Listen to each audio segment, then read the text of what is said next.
ഹരേ കൃഷ്ണ കൃഷ്ണ കൃഷ്ണ ഹരേ ഹരേ, ഹരേ രാം രാം രാം ഹരേ ഹരേ. ഹരേ കൃഷ്ണ. നമുക്ക് ഭാഗവതം തുടങ്ങാം. ഞാൻ യാത്രയിലാണ്. അപ്പോൾ ഇന്നലെ കോഴിക്കോടായിരുന്നു, ഇന്നിപ്പോൾ കണ്ണൂർ പൊയ്ക്കൊണ്ടിരിക്കുകയാണ്. അന്നേരം ഭക്തരെല്ലാവരും ലൈവിൽ വരുന്നവരെ നമുക്കൊരു കീർത്തനം ചെയ്യാം. അതിനുശേഷം ശ്രീമദ് ഭാഗവതം ആരംഭിക്കാം. ഓം നമോ ഭഗവതേ വാസുദേവായ, ഓം നമോ ഭഗവതേ വാസുദേവായ, ഓം നമോ ഭഗവതേ വാസുദേവായ, ഓം നമോ ഭഗവതേ വാസുദേവായ. നാരായണം നമസ്കൃത്യം നരം ചൈവ നരോത്തമം ദേവീം സരസ്വതീം വ്യാസം തതോ ജയമുദീരയേ. നഷ്ടപ്രായേഷു അഭദ്രേഷു നിത്യം ഭാഗവത സേവയാ ഭഗവതി ഉത്തമ ശ്ലോകേ ഭക്തിർഭവതി രൈഷ്ഠികേ. കൃഷ്ണായ വാസുദേവായ ദേവകീ നന്ദനായ ച നന്ദഗോപകുമാരായ ഗോവിന്ദായ നമോ നമഃ.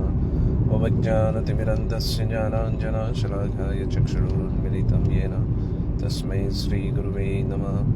ശ്രീചൈതന്യമനോഭീഷ്ടം സ്ഥാപിതം യേന ഭൂതലേ സ്വയം രൂപഗദാ മह्यं ദദാതി സ്വപദാന്തികം. വന്ദേഹം ശ്രീഗുരോം ശ്രീയുതാപദകമലം ശ്രീഗുരോം വൈഷ്ണവാംശ്ച ശ്രീരൂപം സാഗ്രജാതം സഹഗണരഘുനാഥാന്വിതം തം സജീവം സാദ്വൈതം സാവധൂതം പരിജനാസഹിതം കൃഷ്ണചൈതന്യദേവം ശ്രീരാധാ കൃഷ്ണപാദാൻ സഹഗണലളിത ശ്രീവിശാഖാന്വിതം സ്യ. നമോ വിഷ്ണുപാദായ കൃഷ്ണപൃഷ്ഠായ ഭൂതലേ ശ്രീമതേ ജയപതാകസ്വാമിനിതി നാമിനി ആചാര്യപാദായ നിതായ കൃപപ്രദായിനി ഗൗരകഥാദാമോദായ നഗരഗ്രാമതാരിണി. നമോ വിഷ്ണുപാദായ കൃഷ്ണപൃഷ്ഠായ ഭൂതലേ ശ്രീമതേ ഭക്തിവേദാന്ത സ്വാമിനിതി നാമിനി നമസ്തേ സാരസ്വതേ ദേവേ ഗൗരവാണി പ്രചാരിണി നിർവിശേഷ ശൂന്യവാദി പാശ്ചാത്യദേശധാരിണി. നമോ വിഷ്ണുപാദായ കൃഷ്ണപൃഷ്ഠായ ഭൂതലേ ശ്രീമതേ ഭക്തി സിദ്ധാന്ത സരസ്വതി നാമിനി ശ്രീവാസുമാനവീ ദേവി ദൈതായ കൃപബ്ദേ കൃഷ്ണ സംബന്ധ വിജ്ഞാനദായിനി പ്രഭുവേ നമഃ. മാധുര്യോജ്വല പ്രേമാഢ്യ ശ്രീരൂപാനുഗ ഭക്തിദ ശ്രീ ഗൗരകരുണാ ശക്തി വിഗ്രഹായ നമോസ്തുതേ. നമസ്തേ ഗൗരവാണി ശ്രീമൂർത്തേ ദീനതാരിണി രൂപാനുഗ വിരതാപ സിദ്ധാന്ത ദ്വന്ദ്വഹാരിണി. നമോ ഗൗരകിശോരായ സാക്ഷാത് വൈരാഗ്യമൂർത്തയേ വിപ്രലംബരസാംബോധേ പാദാംബുജായ തേ നമഃ. നമോ ഭക്തി വിനോദായ സച്ചിദാനന്ദനാമിനേ ഗൗരശക്തിസ്വരൂപായ രൂപാനുഗവരായ തേ.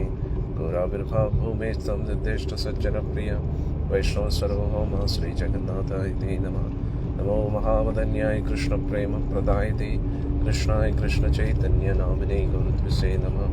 പഞ്ചതത്വാത്മകം കൃഷ്ണം ഭക്തരൂപസ്വരൂപകം ഭക്താവതാരം ഭക്താഖ്യം നമാമി ഭക്തശക്തികം. വാഞ്ചാകൽപതരുഭ്യശ്ച കൃപാസിന്ധുഭ്യ ഏവ ച പതിതാനാം പാവനേഭ്യോ വൈഷ്ണവേഭ്യോ നമോ നമഃ. ഹേ കൃഷ്ണ കരുണാ സിന്ധു ദീനബന്ധോ ജഗത്പദേ ഗോപേശ ഗോപികാ കാന്ത രാധാകാന്ത നമോസ്തുതേ. ജയതാം സുരദോ പങ്കോർമമ മന്ദമതീർഗതി ഉത്സർവസുപാദാംബുജോ രാധാമദനമോഹനോ ദിവ്യദ്വൃന്ദാരണ്യകൽപദ്രുമദ ശ്രീമദ് രത്നാകാര സിംഹാസനസ്ഥോ ശ്രീമദ് രാധാ ശ്രീലഗോവിന്ദദേവോ പൃഷ്ഠാനഭി സേവ്യമാനോ സ്മര. ശ്രീമണ്ഡലസരസാരംഭീ വംശീപടത്തടസ്ഥിത കർഷൺവേണുസ്മനൈർ ഗോപിർഗോപിനാഥ ശ്രീസ്തന തപ്തകാഞ്ചന ഗൗരാംഗി രാധേ വൃന്ദാവനേശ്വരി വൃഷഭാനുസുതേ ദേവി പ്രണമാമി ഹരിപ്രിയേ. ജയ ശ്രീകൃഷ്ണ ചൈതന്യ പ്രഭു നിത്യാനന്ദ ശ്രീ അദ്വൈത ഗദാധര ശ്രീവാസദി ഗൗരഭക്തവൃന്ദ. ഹരേ കൃഷ്ണ കൃഷ്ണ കൃഷ്ണ ഹരേ ഹരേ, ഹരേ രാം രാം ഹരേ ഹരേ.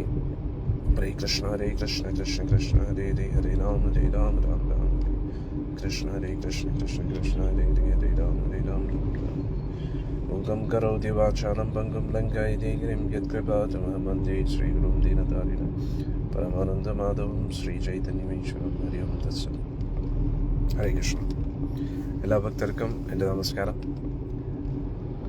ഇപ്പോൾ നമ്മൾ ഭാഗവതം ചർച്ച ചെയ്യുന്നത് 3-ാമത്തെ സ്കന്ധമാണ്.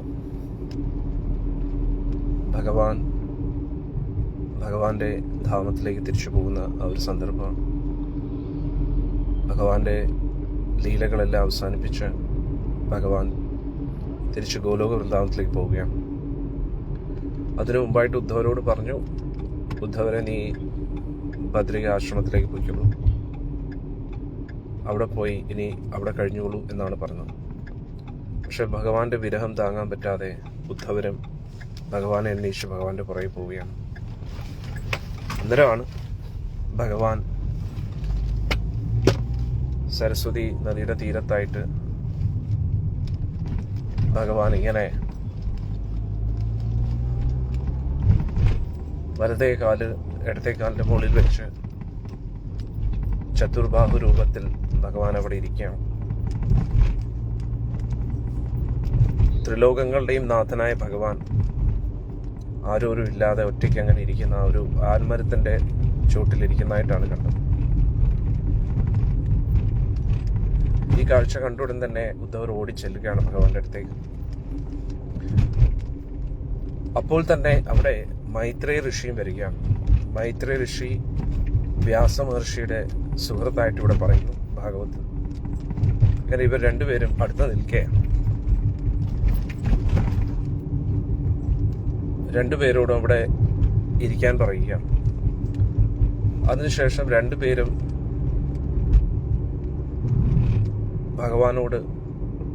ഭഗവാനിൽ നിന്ന് കേൾക്കാൻ വളരെ ആഗ്രഹത്തോടു കൂടി രണ്ടുപേരും ഇരിക്കുകയാണ്. അന്നേരം ഉദ്ധവർ ഭഗവാനോട് പറയുന്നു, അങ്ങ് പരമോന്നത ഭഗവാനാണ്, പക്ഷെ എന്നിട്ടും സാധാരണക്കാരെ പോലെ അങ്ങ് ചില സമയത്ത് ചില കാര്യങ്ങൾ ചെയ്യുമ്പോൾ നമ്മളെ ഒരുപാട് കൺഫ്യൂസ് ആകുന്നു. എന്തുകൊണ്ട് ഭഗവാൻ ഇങ്ങനെ ചെയ്യുന്നു? ഭഗവാന് ഇതിന്റെ ഒന്നും ആവശ്യമില്ലല്ലോ. ഈ ലീലകളുടെ ഉദ്ദേശം എന്താണ്? ഭഗവാന്റെ അതീന്ദ്രിയ അവസ്ഥ എന്താണ്? എല്ലാം നമ്മൾ മനസ്സിലാക്കാൻ ആഗ്രഹിക്കുന്നു എന്ന് ഭഗവാനോട് പറയുന്നു. അതിനു മുമ്പായിട്ട് ഭഗവാൻ ഈ അതീന്ദ്രിയ ജ്ഞാനം ബ്രഹ്മദേവന് ഉപദേശിച്ചു. ബ്രഹ്മദേവന്റെ ഹൃദയത്തിൽ അത് പകർന്നു കൊടുത്തു എന്ന് ഭഗവാൻ പറഞ്ഞു. അതേ ഭാഗവതം ഞാനും കേൾക്കാൻ ആഗ്രഹിക്കുന്നു എന്നാണ് ഇവിടെ നമ്മുടെ ഉദ്ധവർ പറയുന്നത്.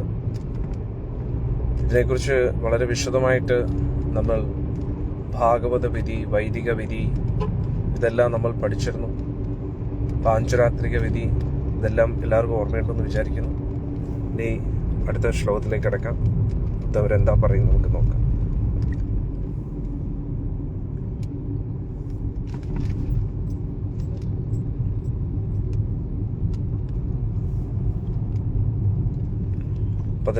പതിനെട്ടാമത്തെ ശ്ലോകമാണ് നമ്മൾ എത്തിയിരിക്കുന്നത്. 3-ാമത്തെ സ്കന്ധം 4-ാമത്തെ അധ്യായം 18-ാമത്തെ ശ്ലോകം. ജ്ഞാനം പരം സ്വാത്മാ രഹാ പ്രകാശം പ്രവാച കസ്മൈ ഭഗവാൻ സമഗ്രം അപീക്ഷമം ന ഗ്രഹണായ ഭർത്താവത അജ്ഞസായത് വൃജിനം തരേമ. ഇവിടെ ഉദ്ധവർ പറയുകയാണ്, ഭഗവാനെ അങ്ങ് കാരുണ്യപൂർവം അടിയൻ അതിനുള്ള യോഗ്യതയുണ്ട് എന്ന് അങ്ങക്ക് തോന്നുകയാണെങ്കിൽ ആ അതീന്ദ്രിയ ജ്ഞാനം നമുക്ക് പറഞ്ഞു നൽകിയാലും അതിലൂടെ ആത്മസാക്ഷാത്കാരം ലഭിക്കും എന്നെനിക്ക് ഉറച്ച വിശ്വാസമുണ്ട്. ഇതേ ജ്ഞാനം തന്നെയാണ് അങ്ങ് ബ്രഹ്മദേവനും പറഞ്ഞു കൊടുത്തത് എന്ന് ഇവിടെ പറയുകയാണ്. ഇതീയാവേദിതാഹാർദായ മഹ്യം സ ഭഗവാൻ പരാ ആദി ദേശ അരവിന്ദാക്ഷ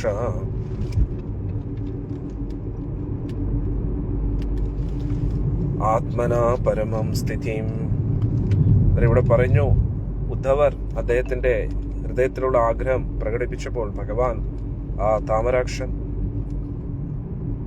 ഭഗവാനെ കുറിച്ചുള്ള അതീന്ദ്രിയ ജ്ഞാനം പകർന്നു നൽകി എന്നാണ് പറയുന്നത്. അതായത് നമുക്ക് എല്ലാവർക്കും അറിയാം, അതീന്ദ്രിയ ജ്ഞാനം എന്ന് പറഞ്ഞാൽ ഇന്ദ്രിയാതീതമായിട്ടുള്ള ജ്ഞാനം. നമ്മൾ ഇവിടെ ലഭിക്കുന്ന ജ്ഞാനമെല്ലാം ഭൗതിക ജ്ഞാനം എന്ന് പറഞ്ഞാൽ അത് ജഡവിദ്യയാണ്. അന്നേരം നമുക്ക് കാണാനും കേൾക്കാനും ചിന്തിക്കാനും പറ്റാത്ത അതിനപ്പുറമുള്ള ജ്ഞാനം ആത്മീയ ജ്ഞാനം. ഈ കണ്ണുകൾ കൊണ്ട് കാണാനും കഴിയാത്ത, ഈ ചെവികൾ കൊണ്ട് കേൾക്കാൻ കഴിയാത്ത, മനസ്സുകൊണ്ട് ചിന്തിക്കുകയോ നമുക്ക് നമ്മുടെ സ്പർശനത്തിലൂടെയോ മനസ്സിലാക്കാൻ കഴിയാത്ത ആത്മീയ കണ്ണിലൂടെ മാത്രം, ആത്മീയ അനുഭൂതിയിലൂടെ മാത്രം മനസ്സിലാക്കാൻ പറ്റുന്ന കാര്യം അതാണ് അതീന്ദ്രിയ ജ്ഞാനം. ആ ഒരു ജ്ഞാനം നമുക്ക് ലഭിച്ചു കഴിഞ്ഞാൽ ഞാൻ ഈ ശരീരമല്ല എന്ന് നമുക്ക് പൂർണ്ണമായിട്ടും അതിന്റെ സാക്ഷാത്കാരം ലഭിക്കും. അതിന്റെ വെളിച്ചത്തിൽ തന്നെ നമുക്ക് ഭഗവാൻ ആരാണെന്ന് മനസ്സിലാക്കാൻ കഴിയും. പ്രഭുപാദ് ഒരു ഉദാഹരണം നൽകുന്നുണ്ട്. അടിയന്റെ ഗുരുവിന്റെ ഗുരു അദ്ദേഹം പറയുന്നു, ഒരു സമുദ്രത്തിന്റെ വെള്ളം, അതിനകത്ത് ഉപ്പിന്റെ അംശമുണ്ട് എന്ന് തിരിച്ചറിയുന്ന എങ്ങനെയാണ്? നമ്മൾ അതിൽ ഒരു തുള്ളി എടുത്ത് കുടിച്ചു നോക്കുമ്പോൾ, നമുക്ക് രുചിച്ചു നോക്കുമ്പോൾ നമുക്ക് മനസ്സിലാവും അതിനകത്ത് ഉപ്പ് രസമുണ്ട്. അതേപോലെ നമ്മളെ തിരിച്ചറിയുമ്പോൾ നമുക്ക് മനസ്സിലാക്കാൻ പറ്റും ഭഗവാന്റെ ഒരു അംശമായ നമ്മൾ ഇങ്ങനെയാണെങ്കിൽ ഭഗവാന്റെ ആ ഗുണങ്ങളെ നമുക്ക് മനസ്സിലാക്കാൻ കഴിയും.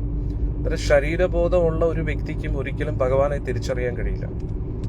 അതായത് ഈ ലോകത്തിലുള്ള കാഴ്ചകളോട്, പല പല രൂപങ്ങളോടും ആകർഷണമുള്ള വ്യക്തി, ഈ ലോകത്തിലുള്ള ഓരോ ശബ്ദങ്ങളിൽ ആകർഷണമുള്ള വ്യക്തി, ഈ ലോകത്തിലുള്ള ഓരോ വസ്തുവകകളെയും സ്പർശിച്ചും രുചിച്ചും അനുഭവിക്കാൻ ആഗ്രഹമുള്ള വ്യക്തികൾക്ക് ഇന്ദ്രിയാതീതനായിട്ടുള്ള ഭഗവാനെ അനുഭവിച്ചറിയാൻ കഴിയില്ല.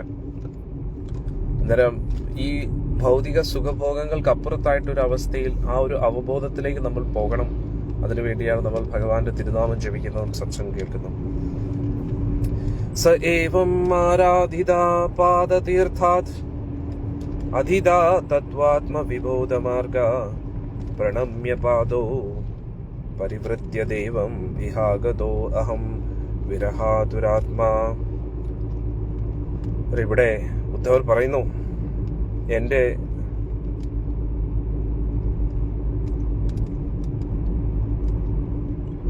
എൻ്റെ ഗുരുവായ ഭഗവാനിൽ നിന്നും,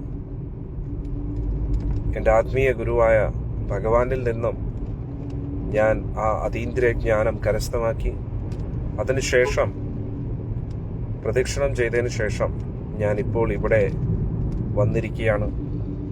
എനിക്ക് ഒരുപാട് വിരഹ ആതുരാത്മാ, ഞാൻ ഒരുപാട് വിരഹവേദനയിലാണ്. എൻ്റെ ഭഗവാനെ കാണാൻ പറ്റാത്തതുകൊണ്ട്. ഇത് ഉദ്ധവർ പറയുകയാണ്. അന്നേരം ഉദ്ധവർ ഭഗവാനോട് അതീന്ദ്രിയ ജ്ഞാനം ചോദിച്ചു. ഭഗവാൻ അത് പറഞ്ഞു നൽകി. അത് കേട്ടു കഴിഞ്ഞു. കേട്ടതിന് ശേഷം എനിക്ക് ഒരുപാട് സന്തോഷമായി. പക്ഷെ ഇപ്പോൾ ഞാൻ ഇവിടെ വിഷമത്തിൽ ഇവിടെ ഇരിക്കുകയാണ്, കാരണം ഭഗവാന്റെ വിരഹത്തിൽ എന്ന് ഉദ്ധവർ പറയുകയാണ്. സോഹം തദ്ദർശനാഹ്ലാദ വിയോഗാർത്തിയുതോ പ്രഭോ ഗമിഷ്യേ ദയിതം തസ്യ ബാദരാശ്രമ മണ്ഡലം. ഇവിടെ പറയുന്നു, എൻ്റെ പ്രിയപ്പെട്ട വിതുരരെ, ഞാനിപ്പോൾ ഭ്രാന്ത് പിടിച്ച അവസ്ഥയിലിരിക്കുകയാണ്. കാരണം എനിക്ക് എങ്ങനെയെങ്കിലും അദ്ദേഹത്തെ കാണണം, ഭഗവാനെ കാണണം. പക്ഷെ എനിക്ക് അദ്ദേഹത്തെ കാണാൻ കഴിയുന്നില്ല. ആ ഒരു വിരഹവേദനയിൽ ഇരിക്കുകയാണ് ഞാൻ.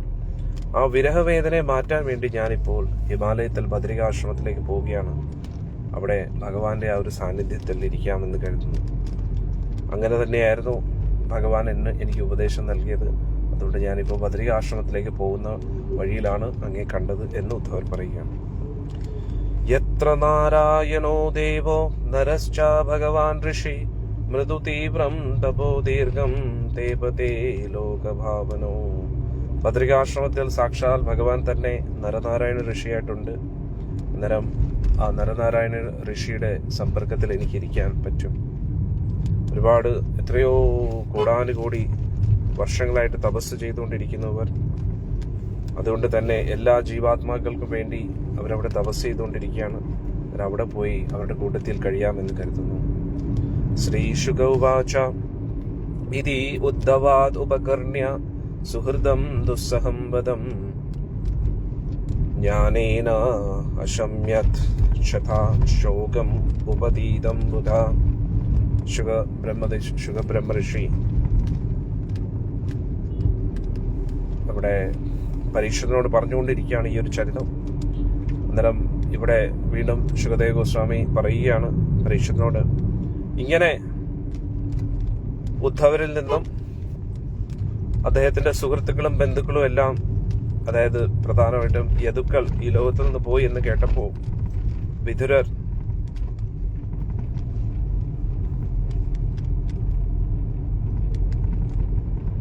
അദ്ദേഹത്തിന്റെ വിഷമം, അവസ്ഥ അതെല്ലാം ഒന്ന് ശാന്തമായി.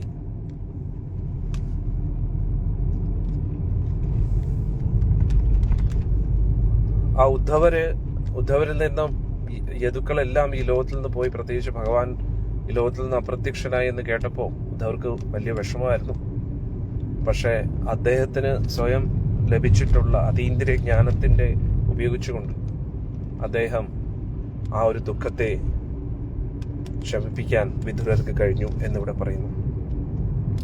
സതം മഹാഭാഗവതം വ്രജന്തം കൗരവ ഋഷഭ വിശ്രംഭ തക്ഷയ ദത്തേതാം മുഖ്യം കൃഷ്ണ പരിഗ്രഹേ.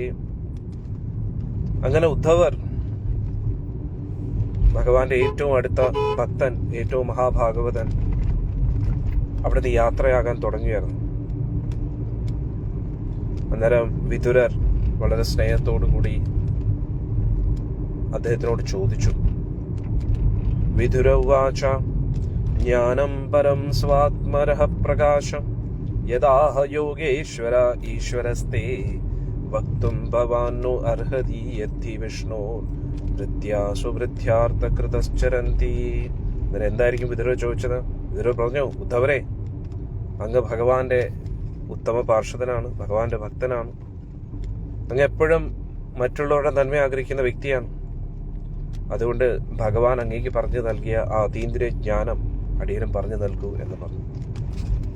അന്നേരം ഉദ്ധവരെന്താ പറഞ്ഞേ? അതീന്ദ്രിയ ജ്ഞാനം ഞാൻ ആഗ്രഹിച്ചു, ഭഗവാൻ അതെനിക്ക് പറഞ്ഞു നൽകി എന്നേ പറഞ്ഞോളൂ, എന്ത് പറഞ്ഞു എന്ന് പറഞ്ഞില്ല. അന്നേരം ഇവിടെ വിദുരർ ചോദിക്കുകയാണ്, ആ അതീന്ദ്രിയ ജ്ഞാനം അടിയന് പറഞ്ഞു നൽകാമോ എന്ന് ചോദിക്കുകയാണ്. അതിലൂടെ ഞാനും ആത്മസാക്ഷാത്കാരത്തിലേക്ക് ഉയരാൻ ആഗ്രഹിക്കുന്നു എന്ന് വിദുരർ പറയുകയാണ്. അന്നേരം ഉദ്ധവൻ എന്താ പറഞ്ഞത് നമുക്ക് നോക്കാം. ഉദ്ധവ ഉവാച നനു തേ തത്വസമ്രാധ്യ ഋഷി കൗശാരവോ അന്തികേ സാക്ഷാത് ഭഗവതാദീഷ്ടോ മർത്യലോകം ജിഹാസത. ഉദ്ധവർ പറഞ്ഞു, അങ്ങ് ഈ ശിക്ഷണങ്ങൾ, അതീന്ദ്രിയ ജ്ഞാനം മൈത്രേയ ഋഷിയിൽ നിന്ന് എടുക്കും. അദ്ദേഹം വളരെ അടുത്ത് തന്നെ ഇവിടെ തന്നെ ഉണ്ട്. അദ്ദേഹത്തിന് ആ ഒരു അതീന്ദ്രിയ ജ്ഞാനം എനിക്ക് ലഭിച്ചതുപോലെ തന്നെ അദ്ദേഹത്തിനും ലഭിച്ചു. ഭഗവാൻ തന്നെ നേരിട്ട് അദ്ദേഹത്തിന് ഉപദേശങ്ങൾ കൊടുത്തിട്ടുണ്ട് എന്ന് അവിടെ ഉദ്ധവർ വിദുരരോട് പറയാം. ശ്രീശുഗൗവാച ഇതി സഹ വിദുരേണ വിശ്വമൂർത്തേർ ഗുണകഥയാ ശുദ്ധയാ പ്ലാവിതോ രുതഭ ക്ഷണം ഇവ പുലിനേ യമം സ്വസുസ്താം സമുഷിതാഓ ഭഗവീർ നിശം തതോ ഗത്. ശുഗബ്രഹ്മർഷി പറഞ്ഞു,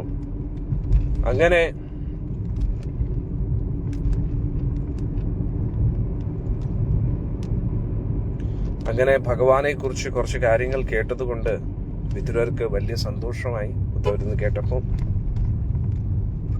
അങ്ങനെ രാത്രിയോളം അവർ പോകുന്നതിന് മുമ്പായിട്ട് കുറെ കാര്യങ്ങൾ ഇനിയും ചർച്ച ചെയ്തു. എന്നിട്ട് അതിനുശേഷം ഉദ്ധവർ നേരെ ബദ്രികാശ്രമത്തിലേക്ക് യാത്രയായി. രാജോവാച നിധനം ഉപഗതേഷു വൃഷ്ണിഭോജേഷ്വതിരത യൂതപേഷു മുഖ്യ സതം കഥം അവശിഷ്ട ഉദ്ധവോ യരിരഭിതത്യജ കൃതിം തദൈഷ. ഉടനെ പരീക്ഷിത് മഹാരാജ് ചോദിച്ചു,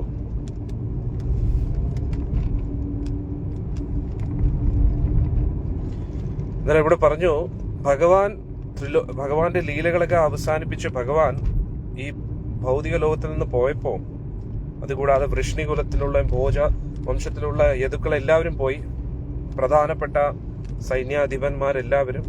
പക്ഷെ എന്തുകൊണ്ട് ഉദ്ധവർ മാത്രം ബാക്കി നിന്നു എന്ന് ഇവിടെ ചോദിക്കുന്നു പരീക്ഷിത് മഹാരാജ്. നല്ലൊരു ചോദ്യമാണ് അല്ലേ? ഉടൻ തന്നെ ശുഗബ്രഹ്മർഷി അതിന് ഉത്തരം പറയുകയാണ്.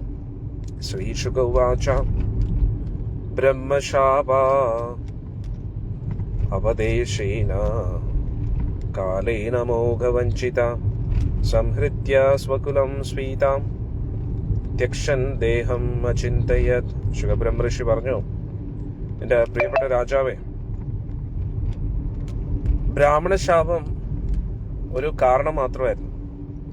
ഇവിടെ പരീക്ഷത്തിന്റെ ചോദ്യം എന്തായിരുന്നു? അതായത് യദുകുലം മുഴുവൻ നശിക്കണം എന്നായിരുന്നല്ലോ ശാപം. അങ്ങനെയാണെങ്കിൽ ഉദ്ധവര് മാത്രം എങ്ങനെയാണ് അവശേഷിച്ചത് എന്നാണ് പരീക്ഷത്തിന്റെ ചോദ്യം. അന്നേരം ഇവിടെ പറയുന്നു, അന്നേരം ചിലപ്പോൾ പരിശുദ്ധ മഹാരാജാവിന്റെ ഉള്ളിൽ തോന്നിക്കാണും എനിക്ക് ഒരു ബ്രാഹ്മണ ശാപമാണുള്ളത്. അന്നേരം ഉദ്ധവർ മാത്രം എങ്ങനെ രക്ഷപ്പെട്ടു? അങ്ങനെയാണെങ്കിൽ എനിക്ക് രക്ഷപ്പെടാൻ എന്തെങ്കിലും വഴിയുണ്ടോ? അതായിരിക്കും ചിലപ്പോൾ ഉദ്ദേശിച്ചല്ലേ.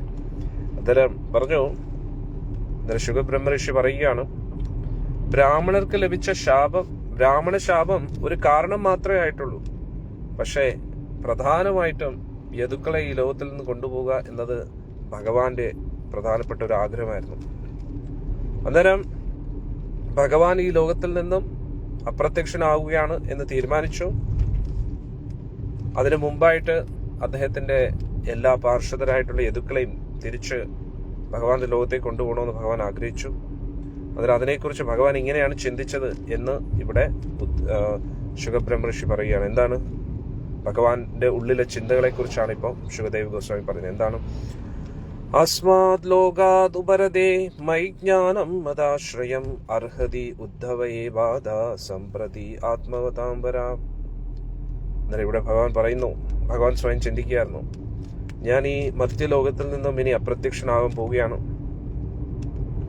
ഇനി ഉദ്ധവരാണെങ്കിൽ എന്റെ ഏറ്റവും ഉത്തമ ഭക്തനും, ആ ഉദ്ധവർക്ക് മാത്രമേ എന്റെ ഈ അതീന്ദ്രിയ ജ്ഞാനം എനിക്ക് കൊടുക്കാൻ കഴിയൂ. ന ഉദ്ധവ ന അന്വപി മന്യന്യൂനോ യദ്ഗുണൈർനാർദിത പ്രഭോ അഥോ മദ്വയൂനം ലോകം ഗ്രാഹ്യൻ ഇഹ തിഷ്ഠതോ. ഉദ്ധവർ എന്റെ ഏറ്റവും ഉത്തമ ഭക്തനാണ്, അതുകൊണ്ട് എനിക്ക് തുല്യമാണ്. ഭഗവാൻ എപ്പോഴും ഭക്തരെ തത്തുല്യമായിട്ടാണ് കാണുന്നത്. അന്നേരം ഉദ്ധവർ ഒരിക്കലും ത്രിഗുണങ്ങളുടെ അടിമയാകുന്നില്ല. ഭൗതികമായിട്ട് സുഖഭോഗങ്ങളിലോ ഭൗതിക ആസ്വാദനത്തിലോ അദ്ദേഹം ഒരിക്കലും സ്വയം ശരീരമാണ് ചിന്തിക്കുന്നില്ല. അതുകൊണ്ട് തന്നെ എനിക്ക് തത്തുല്യമാണ്. ഞാൻ നേരത്തെ പറഞ്ഞില്ലേ, സമുദ്രത്തിലെ ഒരു തുള്ളി എടുത്ത് രുചിച്ചു നോക്കിക്കഴിഞ്ഞാൽ ആ തുള്ളിക്കും ഉപ്പുരസം കാണും. അതേപോലെ ഒരേ ഗുണമാണ്. ഉദ്ധവർക്കും ഭഗവാന്റെ അതേ ഗുണങ്ങളാണ്. അതുകൊണ്ട് തന്നെ ഉദ്ധവർ ഈ ലോകത്തിൽ ഇരിക്കട്ടെ, എന്നിട്ട് ഉദ്ധവർ ഈ ലോകത്തിന് അതീന്ദ്രിയ ജ്ഞാനം പകർന്നു കൊടുക്കട്ടെ, ഞാൻ പറഞ്ഞു കൊടുക്കുന്ന ജ്ഞാനം എന്ന് ഭഗവാൻ വിചാരിച്ചു. ഏവം ത്രിലോക ഗുരുണ സന്ദിഷ്ട ശബ്ദയോനിന ഭദ്രയാശ്രമം അസാധ്യ ഹരിമീജേ സമാധിന. ശുഗബ്രഹ്മ ഋഷി പറഞ്ഞു,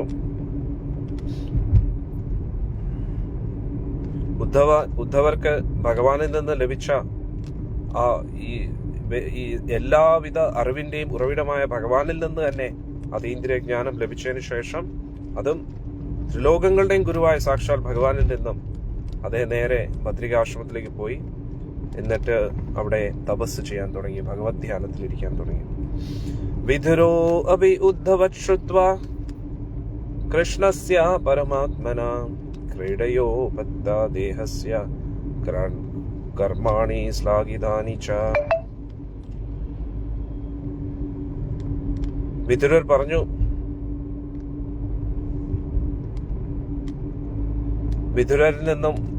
വിതുരർ ഉദ്ധവരിൽ നിന്നും ഭഗവാൻ ഈ ലോകത്തിൽ വന്ന കാര്യവും ഭഗവാൻ ഈ ലോകത്തിൽ നിന്ന് പോയ സാക്ഷാൽ പരമാത്മാവായ ഭഗവാൻ എന്തൊക്കെ ലീലകൾ ഇവിടെ ചെയ്തു എന്നതിനെ കുറിച്ച് കേട്ടു. എപ്പോഴും ഉദ്ധവർ ഭഗവാന്റെ കൂട്ടത്തിൽ തന്നെയായിരുന്നു, അല്ലേ? ഇതൊക്കെ കേൾക്കാൻ ഒരുപാട് ഋഷികൾ ആഗ്രഹിക്കുന്ന കാര്യങ്ങളാണ്, ഭഗവാനെ കുറിച്ച് അറിയാൻ, അല്ലേ? നമ്മളിപ്പോ പല കാര്യങ്ങളുണ്ടായിട്ടും എല്ലാ ദിവസവും ഈ ലൈവിൽ വരുന്ന എന്തിനു വേണ്ടിയാണ്? ഭഗവാനെ കുറിച്ച് കേൾക്കാൻ വേണ്ടിയാണ്. അതേപോലെ ഭഗവാനെ കുറിച്ച് കേൾക്കാൻ താല്പര്യമുള്ള എത്രയോ വ്യക്തികളുണ്ട്. അവർക്ക് ആ ഒരു അമൂല്യ ജ്ഞാനം ഉദ്ധവരിൽ നിന്ന് കേട്ടു എന്ന് പറയുന്നു. പിന്നെ പ്രഭുപാദ് ജി വേറൊരു കാര്യം കൂടെ പറയുന്നു. അതായത് എന്തുകൊണ്ട് ഉദ്ധവരും മൈത്രി ഋഷിയും ഭഗവാനിൽ നിന്ന് കേട്ടതാണ്. പിന്നെ എന്തുകൊണ്ട് ഉദ്ധവരും മൈത്രി ഋഷിയും ഉദ്ധവർ വിതുരരോട് പറഞ്ഞു കൊടുത്തില്ല ഭഗവാനിൽ നിന്ന് കേട്ട ജ്ഞാനം? അന്നേരം ഇവിടെ പറയുന്നു, വിതുരർ എന്ന് പറയുന്നത് ഉദ്ധവരെക്കാട്ടിയും പ്രായത്തിൽ മൂത്ത വ്യക്തിയാണ്. അന്നേരം സീനിയറായിട്ട് ഒരാളിപ്പോ ഉണ്ട്, ആര്? മൈത്രി ഋഷി. അന്നേരം എല്ലാം കൊണ്ടും ഞാൻ ഉപദേശം കൊടുക്കുന്നത് ഉചിതമായിരിക്കത്തില്ല. അതുകൊണ്ട് എല്ലാം കൊണ്ടും ഒരു മുതിർന്ന വ്യക്തിയിൽ നിന്ന് ഉപദേശം എടുക്കുന്നതായിരിക്കും നല്ലത് എന്നാണ് ഇവിടെ ഉദ്ധവർ വിചാരിച്ചത്. അന്നേരം അതേപോലെ നമ്മളെക്കാട്ടിയും കൂടുതൽ അതീന്ദ്രിയ ജ്ഞാനവും ഗുരുഭൂതന്മാരായിട്ടുള്ള വ്യക്തികളിൽ നിന്നും നമ്മൾ ജ്ഞാനം എടുക്കാൻ ശ്രമിക്കുക.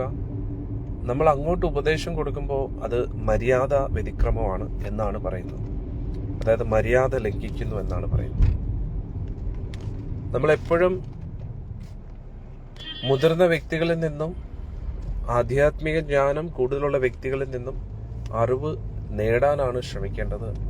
അന്നേരം നമ്മൾ ഒരിക്കലും അങ്ങോട്ട് തർക്കിക്കാൻ പോകരുത് എന്നിവിടെ പറയുന്നു. അതിനെയാണ് മര്യാദ വ്യതിക്രമം. അന്നേരം ഇവിടെ ഉദ്ധവരും എന്തുകൊണ്ട് വിദുരർക്ക് അത് പറഞ്ഞു കൊടുത്തില്ല? കാരണം ഉദ്ധവർ വിചാരിച്ചു മൈത്രി ഋഷി ഉണ്ടല്ലോ, അന്നേരം മൈത്രി ഋഷി പറയുന്നതായിരിക്കും കറക്റ്റ്. അന്നേരം പൊതുവെ നമ്മൾ സംസാരിക്കുമ്പോൾ ആരോടാണ് സംസാരിക്കുന്നത്, എന്താണ് സംസാരിക്കുന്നത്, എന്തിനു വേണ്ടിയാണ് സംസാരിക്കുന്നത്, നമ്മൾ എപ്പോഴും ശ്രദ്ധിക്കണം. കാരണം നമ്മുടെ വാക്കുകളെ നമുക്ക് വാചോവേഗം, വാക്കുകളെ നിയന്ത്രിച്ച് ഉപയോഗിച്ചു കഴിഞ്ഞാൽ നമുക്ക് ആധ്യാത്മികമായിട്ട് പുരോഗമിക്കാൻ കഴിയും. അന്നേരം ഉദ്ധവർക്കാണെങ്കിൽ ഭഗവാനെ കുറിച്ചുള്ള അറിവ് ലഭിച്ചതാണ് ഭഗവാനിൽ നിന്ന് തന്നെ. പക്ഷെ അവിടെ വിതുരരോട് പറയാൻ ഞാൻ യോഗ്യനല്ല എന്നാണ് ഉദ്ധവർ ചിന്തിക്കുന്നത്. പക്ഷെ ഉദ്ധവർ എല്ലാം കൊണ്ടും യോഗ്യനാണ്. ഏറ്റവും കൂടുതൽ ഭഗവാന്റെ കൂട്ടത്തിൽ, മൈത്രി ഋഷിയെക്കാട്ടിയും കൂടുതൽ ഭഗവാന്റെ കൂട്ടത്തിൽ ഇരുന്ന വ്യക്തിയാണ്. പക്ഷെ എന്നിട്ടും അദ്ദേഹം എന്താ വിചാരിച്ചത്? മൈത്രി ഋഷി ഉള്ളപ്പോൾ പിന്നെ ഞാൻ എന്തിനാ പറയട്ടെ, മൈത്രി ഋഷി എന്ന് പറയട്ടെ. കാരണം വ്യാസമഹർഷിയുടെ സുഹൃത്താണ്. അതുകൂടാതെ വിതുരരും എന്നെക്കാട്ടിയും ഒരുപാട് മുതിർന്ന വ്യക്തിയാണ്. അതുകൊണ്ട് എല്ലാം കൊണ്ടും മൈത്രി ഋഷി തന്നെ വിതുരർക്ക് പറഞ്ഞു കൊടുക്കുന്നതാണ് ഏറ്റവും ഉത്തമം എന്നാണ് ഉദ്ധവര് കരുതിയത്. ഇനി 34-ാമത്തെ ശ്ലോകത്തിലേക്ക് കിടക്കാം. ദേഹന്യാസം ച തസ്സേവം ധീരാനാം ധൈര്യവർദ്ധനം അന്വേഷം ദുഷ്കരതരം പശൂനാം വിക്ലവാത്മനാം.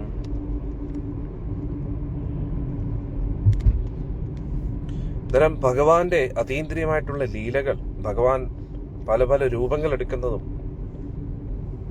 സാധാരണ വ്യക്തികൾക്ക് ചിന്തിക്കാൻ പോലും പറ്റാത്ത അത്രത്തോളം സാഹസ കൃത്യങ്ങളൊക്കെ ചെയ്യുന്നതൊക്കെ, ഇത് ഒരിക്കലും സാധാരണ വ്യക്തികൾക്ക് മനസ്സിലാക്കാൻ കഴിയില്ല. അത് ഭഗവാന്റെ ഭക്തർക്ക് മാത്രമേ മനസ്സിലാക്കാൻ കഴിയൂ.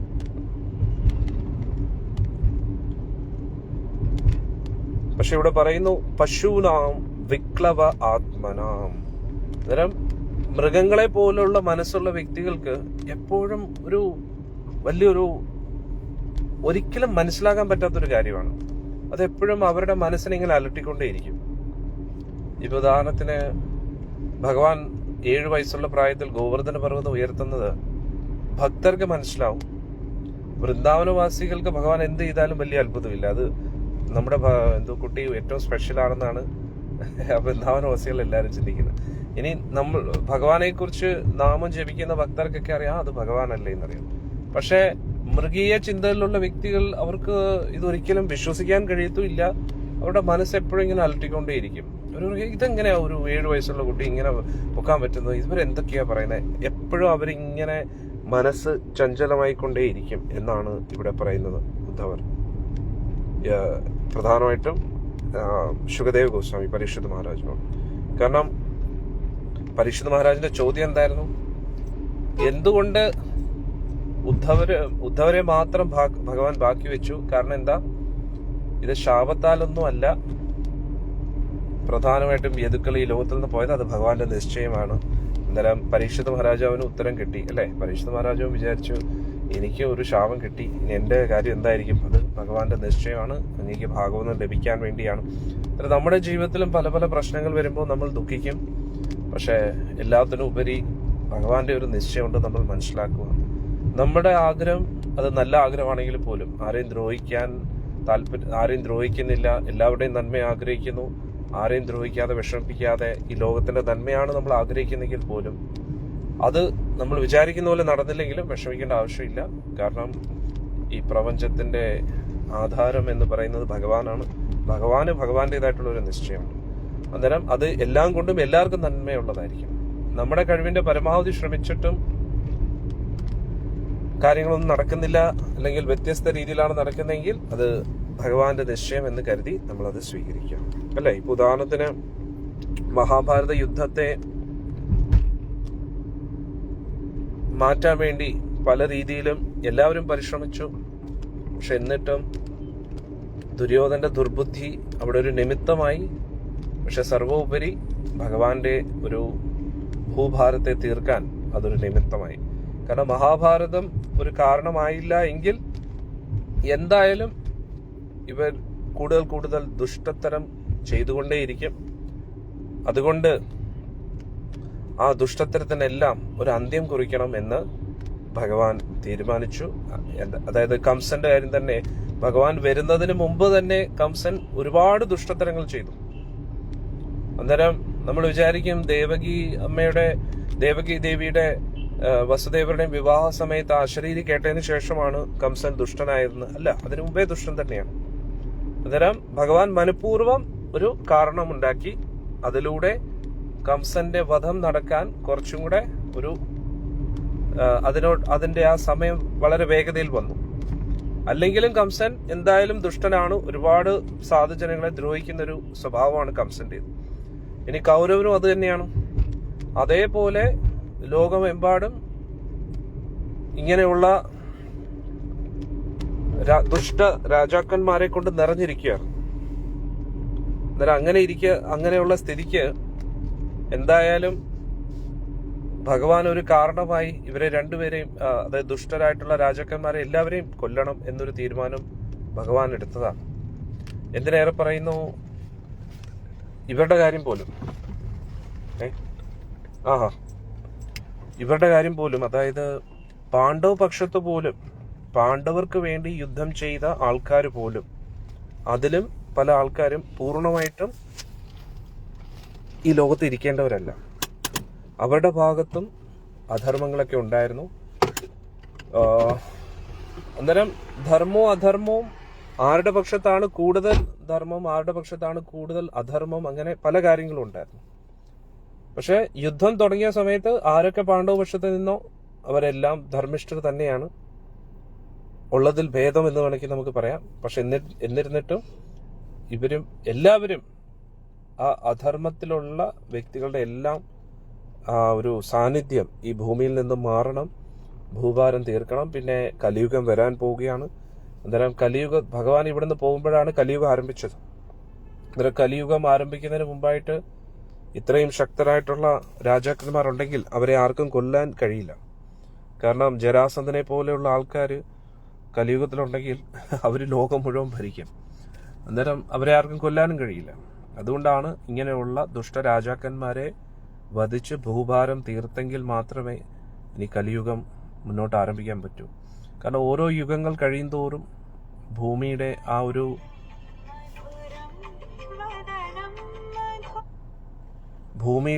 ആ ഒരു ആകൃതി മാറിക്കൊണ്ടേയിരിക്കുകയാണ്. കലിയുഗത്തിന് അനുയോജ്യമായിട്ടുള്ള രീതിയിൽ ഭൂമിയുടെ ആ ഒരു ആകൃതി കുറയും. അന്നേരം തീർച്ചയായിട്ടും ഒരു ചെറിയ സ്ഥലത്ത് ഒരുപാട് പേര് ഒത്തുകൂടി കഴിഞ്ഞാൽ വലിയ ബുദ്ധിമുട്ടായിരിക്കും. അങ്ങനെ കുറേ കാര്യങ്ങളുണ്ട്. അങ്ങനെയാണ് ഭൂഭാരം തീർക്കാൻ വേണ്ടി ഭഗവാൻ തീരുമാനിച്ചത്. അന്നേരം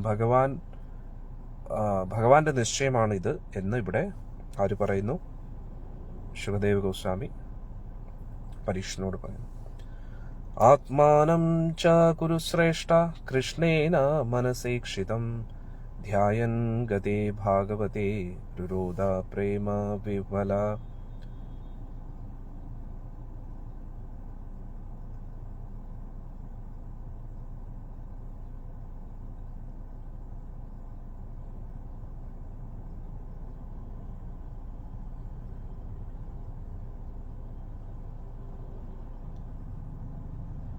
അന്നേരം 35ാമത്തെ ശ്ലോകത്തിൽ ബ്രഹ്മഋഷി പറയുന്നു,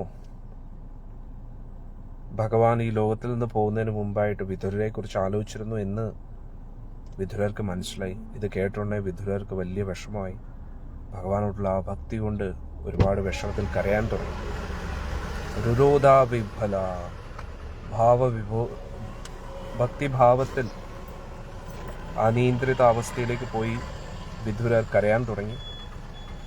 കാരണം എന്തുപറ്റി?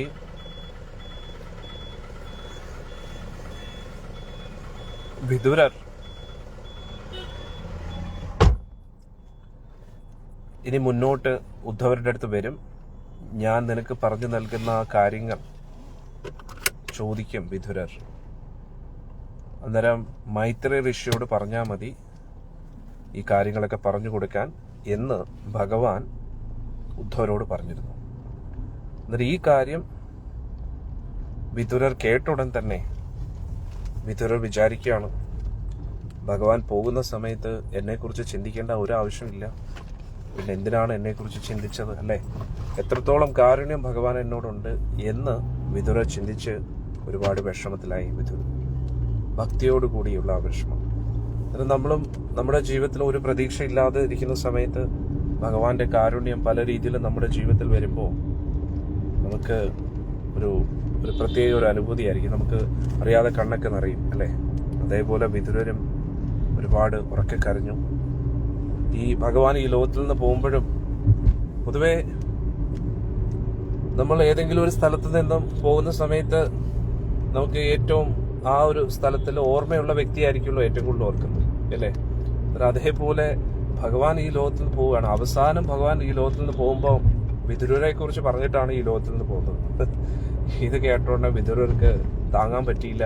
ആ ഭക്തിയുടെ ആ ഭഗവാന്റെ ആ കാരുണ്യത്തെ കുറിച്ച് കേട്ടിട്ട് അദ്ദേഹത്തിന് വലിയ വിഷമമായി. അന്നേരം അടുത്ത 36-ാമത്തെ ശ്ലോകം. കാളിന്ത്യ കടിഭി സിദ്ധ അഹോഭിർ ഭരതർഷഭ പ്രാപ്യത്യദാ സ്വസരിതം യത്ര മിത്ര സുതോ മുനി. അങ്ങനെ യമുനാ തീരത്ത് കുറെ ദിവസം വിതുരർ താമസിച്ചു. ആത്മസാക്ഷാത്കാരം ലഭിച്ച ആ വിതുരർ അവസാനം ഗംഗാ തീരത്തെത്തി. അവിടെയായിരുന്നു മൈത്രേയ ഋഷി ഇരിക്കുന്നത്. അങ്ങനെ 4-ാമത്തെ അധ്യായം കഴിഞ്ഞിരിക്കുകയാണ്. ഇനി മൈത്രേയ ഋഷിയുമായിട്ടുള്ള സംവാദമാണ് വിതുരരുടെ. നമുക്ക് ചർച്ച തുടരാം. ശ്രീശുക ഉവാച ദ്വാരീദ്യൂനദ്ധ്യാർഷഭ കുരൂണാം മൈത്രേയം ആസീനം ആഗതബോധം ക്ഷത്താ ഉപശ്രുത്യ അച്യുത ഭാവ സിദ്ധ പ്രപൃച്ഛ ശൗശീല ഗുണ അഭിതൃപ്ത. ശുഖബ്രഹ്മർഷി പറയുന്നു, കുരുവംശത്തിലെ ശ്രേഷ്ഠനായ വിതുരർ ഏറ്റവും നല്ല ഉത്തമ ഭക്തനായിരുന്നു. അദ്ദേഹം ഗംഗാതീരത്ത് ഇരിക്കുന്ന, ഇവിടെ പറയുന്നു ഹരിദ്വാർ എന്നാണെന്ന്, ഹരിദ്വാറിലായിരുന്നു അദ്ദേഹം എത്തിയത് എന്ന് പറയുന്നു. അവിടെ മൈത്രേയ ഋഷി ഇരിക്കുമായിരുന്നു. മഹാപണ്ഡിതനായിട്ടുള്ള മൈത്രേയ ഋഷി. അങ്ങനെ വളരെ സൗമ്യഭാവത്തിൽ വിതുരർ മൈത്രേയ ഋഷി എടുത്ത് ചോദിക്കുകയാണ്. നോക്കാം എന്താണ് ചോദിച്ചത്. വിതുര ഉവാച സുഖായ കർമ്മണി കരോതി ലോകോ ന തൈ സുഖം വാന്യത് ഉപാരമം വാ വിന്ദേത ഭൂയസ്തതാ ഏവ ദുഃഖം യദത്ര യുക്തം ഭഗവാൻ വദേന്ന. വിതുരർ പറഞ്ഞു, ശ്രേഷ്ഠനായിട്ടുള്ള ഋഷി, ഈ ലോകത്തുള്ള എല്ലാവരും അവരവരുടേതായിട്ടുള്ള പ്രവർത്തികൾ ഭൗതിക സുഖത്തിന് വേണ്ടി ചെയ്തുകൊണ്ടിരിക്കുകയാണ്. പക്ഷെ അതിലൂടെ അവർക്ക് ഒരിക്കലും തൃപ്തി വരത്തുമില്ല. അതിൽ ആ ഒരു ശ്രമത്തിൽ ക്ലേശമില്ലാതെ ഇരിക്കത്തില്ല. ഇത് വളരെ ഇമ്പോർട്ടന്റ് ആയിട്ടുള്ള ഒരു കാര്യമാണ് വിതുരർ പറയുന്നത്. ഈ ലോകത്തിലുള്ള എല്ലാവരും അവരവരുടെ സുഖത്തിന് വേണ്ടി പരിശ്രമിച്ചുകൊണ്ടിരിക്കുകയാണ്. അതിലൂടെ അവർക്ക് സുഖം ലഭിച്ചാൽ അതിൽ അവർക്ക് തൃപ്തി വരത്തുമില്ല. ഇനി അതിനുവേണ്ടി പരിശ്രമിക്കുമ്പോൾ പല പല ക്ലേശങ്ങൾ അനുഭവിക്കാതെ ഇരിക്കുന്നതുമില്ല, ക്ലേശങ്ങൾ ഇല്ലാതെ ഇരിക്കുന്നില്ല. കറക്റ്റ് അല്ലേ? ഈ ലോകത്തുള്ള എല്ലാവരും സുഖത്തിന് വേണ്ടി അന്വേഷിച്ചുകൊണ്ടിരിക്കുകയാണ്. പക്ഷേ ഒന്നുകിൽ ആ സുഖത്തിന് വേണ്ടി പരിശ്രമിക്കുമ്പോൾ പല പല തടസ്സങ്ങൾ വരും. പല വ്യക്തികൾ, പല സാഹചര്യങ്ങൾ, അല്ലെങ്കിൽ നമ്മുടെ മനസ്സോ ശരീരമോ അതിന് തടസ്സമായിട്ട് നിൽക്കും. നമുക്ക് നല്ല ഭക്ഷണം കഴിക്കാൻ ആഗ്രഹമുണ്ട്, പക്ഷെ ആരോഗ്യം അനുവദിക്കുന്നില്ല, അതൊരു തടസ്സമായിട്ട് നിൽക്കും അല്ലെ? ഇതേപോലെ നമ്മുടെ ഓരോ ആഗ്രഹങ്ങൾക്കും തടസ്സമായിട്ട് പല പല ക്ലേശങ്ങളും കാണും. അന്നേരം ആ ക്ലേശങ്ങളിൽ ദുഃഖിതരായിട്ടിരിക്കും. അല്ലെങ്കിൽ പിന്നെ ആ സുഖം അവർക്ക് ലഭിച്ചാലും, നമുക്ക് നല്ല ഭക്ഷണം കഴിക്കാൻ ആഗ്രഹിക്കുന്ന ഭക്ഷണം നമുക്ക് ലഭിച്ചാലും എത്ര കഴിച്ചാലും അതിൽ തൃപ്തി വരത്തില്ല. അതുകൂടാതെ ആ വ്യക്തി അങ്ങനെയുള്ള പ്രവൃത്തികളിലൂടെ കൂടുതൽ കൂടുതൽ അതൃപ്തനാകും, കൂടുതൽ കൂടുതൽ ദുഃഖിതനും ആവുകയും ചെയ്യാം. അതായത് ഇവിടെ വിതുരരുടെ ചോദ്യം നോക്കണേ, യഥാർത്ഥ സുഖം എങ്ങനെയാണ് എനിക്ക് ലഭിക്കുക? എന്താണ് യഥാർത്ഥ സുഖം? എത്ര നല്ല ചോദ്യമാണ് നോക്കണേ. അതാണ് ഭാഗവതം എന്ന് പറഞ്ഞു കഴിഞ്ഞാൽ മൊത്തവും ചോദ്യോത്തരങ്ങളാണ്. ആചാര്യന്മാർ പറയുന്നു, രാവിലെ കണ്ണ് തുറക്കുന്നത് മുതൽ ഉറങ്ങാൻ വേണ്ടി കണ്ണടയ്ക്കുന്നത് വരെ നമ്മൾ അങ്ങോട്ടും ഇങ്ങോട്ടും പല പല ചോദ്യങ്ങൾ ചോദിച്ചുകൊണ്ടിരിക്കും, അല്ലേ? എവിടെയാണ് ഭക്ഷണം? എവിടെയാണ് ചായ? എവിടെയാണ് ഇന്ന് ഉറങ്ങാൻ പറ്റുന്നത്? ഇന്ന് എങ്ങോട്ടാ പോകേണ്ടത്? പക്ഷെ എങ്ങോട്ട് പോയാലും എന്തൊക്കെ ചെയ്താലും അതിന്റെ അന്തിമ ലക്ഷ്യം എന്ന് പറഞ്ഞാൽ തീറ്റ, കുടി, ഉറക്കം, ലൈംഗിക ബന്ധം. ഇത് തന്നെയാണ് എല്ലാവരുടെ ചോദ്യോത്തരങ്ങൾ. പക്ഷേ അതിനും അപ്പുറത്തായിട്ടുള്ള ഒരു ചോദ്യമാണ് ഭാഗവത്തിലും ഭഗവത്ഗീതയിലും ചോദിക്കുന്നത്. അന്നേരം നമ്മളും അന്വേഷിക്കേണ്ടത് ആ ഒരു ചോദ്യമാണ്. മൃഗങ്ങളുടെ അന്വേഷണം എന്താണ്? മൃഗങ്ങൾ എപ്പോഴും നോക്കിക്കഴിഞ്ഞാൽ പൂച്ചയാണെങ്കിലും പട്ടിയാണെങ്കിലും കുറച്ചുകൊണ്ടിരിക്കും, കരഞ്ഞുകൊണ്ടിരിക്കും. എന്തിനു വേണ്ടിയാണ് അവർ കുരയ്ക്കുകയും കരയുകയും ചെയ്യുന്നത്? ഭക്ഷണത്തിന് വേണ്ടിയും സമാധാനമായിട്ട് ഉറങ്ങാൻ വേണ്ടിയും ലൈംഗിക ബന്ധത്തിന് വേണ്ടിയും. അങ്ങോട്ടും ഇങ്ങോട്ടും പക, വിദ്വേഷം, സ്വയം രക്ഷയ്ക്ക് വേണ്ടി വഴക്കൂടുന്നു. ഇത് തന്നെയാണ് എല്ലാവരും ചെയ്തുകൊണ്ടിരിക്കുന്നത്. പക്ഷെ ഇതിൽ നിന്നും വ്യത്യസ്തമായിട്ട് ഉയർന്ന് ചിന്തിക്കാൻ കഴിവുള്ള വ്യക്തികളാണ് മനുഷ്യർ. അന്നേരം മനുഷ്യരുടെ ആ ചോദ്യോത്തരങ്ങൾ ഇതിനും അപ്പുറത്തായിട്ടുള്ള ചോദ്യോത്തരങ്ങളായിരിക്കണം. അടുത്ത ശ്ലോകത്തിൽ പറയുന്നു, വിതുര ഉവാച. അങ്ങനെയുള്ള ചോദ്യങ്ങൾ വിതുര ചോദിച്ചു. എന്താ പറഞ്ഞത്? ഈ ലോകത്തിലുള്ള എല്ലാവരും സുഖത്തിന് വേണ്ടി അന്വേഷിക്കുന്നു. പക്ഷേ ആ സുഖത്തിന്റെ അന്വേഷണത്തിന്റെ ഇടയിൽ അവർക്ക് എപ്പോഴും ക്ലേശങ്ങൾ അനുഭവപ്പെടുന്നു. ഇനി അഥവാ ക്ലേശങ്ങൾ അനുഭവപ്പെട്ടില്ലെങ്കിലും ക്ലേശങ്ങൾ എന്തായാലും അനുഭവപ്പെടും. പക്ഷെ ഇത്രയും ക്ലേശങ്ങളൊക്കെ അനുഭവിച്ച് അവസാനം സുഖം മുന്നിൽ നിൽക്കുമ്പോൾ, സുഖം അനുഭവിക്കാനുള്ള ഒരു അവസരം ലഭിക്കുമ്പോൾ അതിൽ തൃപ്തിയും വരുന്നില്ല. വീണ്ടും വിതുര ചോദിച്ചു, അതുകൊണ്ട് അങ്ങ് എനിക്ക് യഥാർത്ഥ സുഖം എന്താണെന്ന് പറഞ്ഞു നൽകുക. അതാണ് ഈ ശ്ലോകത്തിൽ പറയുന്നത്. വിന്ദേത ഭൂയസ്തദൈവ ദുഃഖം തദത്ര യുക്തം ഭഗവാൻ വദേന്ന. യഥാർത്ഥ സുഖം എന്താണെന്ന് അങ്ങ് പറഞ്ഞു നൽകൂ എന്നാണ് ഇവിടെ ചോദിക്കുന്നത്. ജനസ്യ കൃഷ്ണാദ് വിമുഖസ്യ ദൈവാത് അധർമ്മശീലസ്യ സുദുഃഖിതസ്യ അനുഗ്രഹായേഹ ചരന്തി നൂനം ഭൂതാനി ഭവ്യാനി ജനാർദ്ദനസ്യ. ഇവിടെ പറയുന്നു, ഈ ലോകത്തിലെ ഏറ്റവും വലിയ കാരുണ്യമുള്ള വ്യക്തികൾ, മറ്റുള്ളവരുടെ നന്മ ആഗ്രഹിക്കുന്ന വ്യക്തികൾ എന്ന് പറഞ്ഞു കഴിഞ്ഞാൽ അവർ ഭഗവാന് വേണ്ടി ഈ ലോകത്തിൽ സഞ്ചരിച്ചുകൊണ്ടേയിരിക്കും. എന്തിനു വേണ്ടി? പതീതരായിട്ടുള്ള ജീവാത്മാക്കൾക്ക്, ഒരു ഭാഗ്യമില്ലാത്ത ജീവാത്മാക്കൾക്ക് വേണ്ടി കാരുണ്യം നൽകാൻ വേണ്ടി. ആരാണ് എന്തുകൊണ്ടാണ് പതീതരായിട്ടിരിക്കുന്നത്? ഇവിടെ പറയുന്നു, കൃഷ്ണാത് വിമുഖസ്യ, ഭഗവാന്റെ കാര്യത്തിൽ വൈമുഖ്യം കാണിക്കുന്നു. അതുകൊണ്ട് അവർ പതീതരായിപ്പോയി. അവർക്കൊരിക്കലും ഭഗവാന്റെ മുമ്പിൽ നമസ്കരിക്കാനോ ഭഗവാന്റെ നാമം ജപിക്കാനോ താല്പര്യമില്ലാത്ത വ്യക്തികളെ അന്വേഷിച്ചു കണ്ടെത്തി അവർക്ക് ഭഗവാനിലേക്കുള്ള മാർഗം പറഞ്ഞു കൊടുക്കുന്നു. അവരാണ് ഈ ലോകത്തിലുള്ള ജനസ്യ കൃഷ്ണ, സാധാരണ ജനങ്ങൾ. കൃഷ്ണാത് വിമുഖസ്യ ദൈവാത്. ദൈവാത് എന്ന് പറഞ്ഞാൽ ഭഗവാന്റെ മായാശക്തിയുടെ ആ ഒരു അധീനതയാൽ അധർമ്മശീലസ്യ, അധർമ്മം മാത്രം ശീലമാക്കിയിരിക്കുന്ന വ്യക്തികൾ. സുദുഃഖിതസ്യ, ഏറ്റവും കൂടുതൽ ദുഃഖിതരായിട്ടിരിക്കുന്നു. അനുഗ്രഹായ, അവർക്ക് അനുഗ്രഹം കൊടുക്കാനായിട്ട്, അവർക്ക് കാരുണ്യം കൊടുക്കാനായിട്ട്. ഇഹ ചരന്തി, അങ്ങേ പോലുള്ള ജനങ്ങൾ, മറ്റുള്ളവരോട് കാരുണ്യമുള്ള വ്യക്തികൾ, അങ്ങനെയുള്ള ഭഗവാന്റെ ഭക്തർ. നൂനം ഭൂതാനി ഭവ്യാനി, നിങ്ങൾ തന്നെയാണ് ജീവാത്മാക്കളോട് ഏറ്റവും കൂടുതൽ സേവനം ചെയ്യുന്ന വ്യക്തികൾ, അല്ലെ? ഇപ്പൊ ഒരു വ്യക്തിക്ക് ശാരീരികപരമായിട്ട് എന്തെങ്കിലും ദുഃഖം ഉണ്ടെങ്കിൽ നമുക്ക് അതിനൊരു പരിഹാരം കണ്ടെത്താൻ പറ്റും. വിശക്കുന്നവർക്ക് ഭക്ഷണം കൊടുക്കാം, രോഗമുള്ളവർക്ക് മരുന്ന് കൊടുക്കാം, വളരെയധികം ദുഃഖിച്ച് സാമ്പത്തികമായിട്ട് ക്ലേശങ്ങൾ അനുഭവിക്കുന്നവർക്ക് സമ്പത്ത് കൊടുക്കാം. പക്ഷെ ഇതിനൊക്കെ അപ്പുറത്തായിട്ടാണ് ഭഗവത് ഭക്തി. കാരണം ഭഗവാനോട് വൈമുഖ്യം കാണിച്ചത് കൊണ്ടാണ്, അധർമ്മശീലസ്യ, അധർമ്മം ചെയ്യുന്നതുകൊണ്ടാണ് അവരുടെ ജീവിതത്തിൽ ദുഃഖം.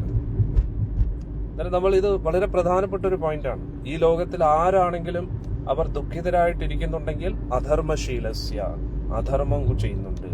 കൃഷ്ണ വൈമുഖ്യ, കൃഷ്ണനോട് താല്പര്യമില്ല, ഭക്തിയിൽ താല്പര്യമില്ല. ഇത് തന്നെയാണ് ഈ ലോകത്തിലുള്ള എല്ലാവരുടെയും ദുഃഖത്തിന്റെ കാരണം. ഇന്നലെ ശ്രീല ഭക്തി സിദ്ധാന്ത സരസ്വതി ഠാക്കൂറിന്റെ ആവിർഭാവ ദിനമായിരുന്നു. അദ്ദേഹം ഒരിക്കൽ ഒരു ഗ്രന്ഥത്തിൽ പറയുന്നു, പല പ്രാവശ്യവും പറഞ്ഞു, പ്രഭുപാജിയും പറയുന്നു, ഈ ലോകത്തിലെ പ്രധാന പ്രശ്നം, the root cause of all problems is lack of Krishna consciousness. ഭഗവാനോടൊരു ഭക്തിയില്ല, കൃഷ്ണാവബോധത്തിന്റെ കുറവാണ് ഈ ലോകത്തിലുള്ള എല്ലാ പ്രശ്നത്തിനും കാരണം. The only solution for all the problems is Krishna consciousness. ഇനി ഈ എല്ലാ പ്രശ്നം, ഈ ലോകത്തിൽ ഏത് പ്രശ്നം ഉണ്ടെങ്കിലും അതിന്റെ വേരുകൾ നമ്മൾ നോക്കിക്കഴിഞ്ഞാൽ അതിനുള്ള പരിഹാരം എന്ന് പറഞ്ഞു കഴിഞ്ഞാൽ കൃഷ്ണാവബോധം. അന്നേരം കൃഷ്ണഭക്തി ഇല്ലാത്തതാണ് ഈ ലോകത്തിലുള്ള എല്ലാ പ്രശ്നത്തിനും കാരണം. ഇനി അതിനെല്ലാം ഉള്ള പരിഹാരവും കൃഷ്ണഭക്തിയാണ്.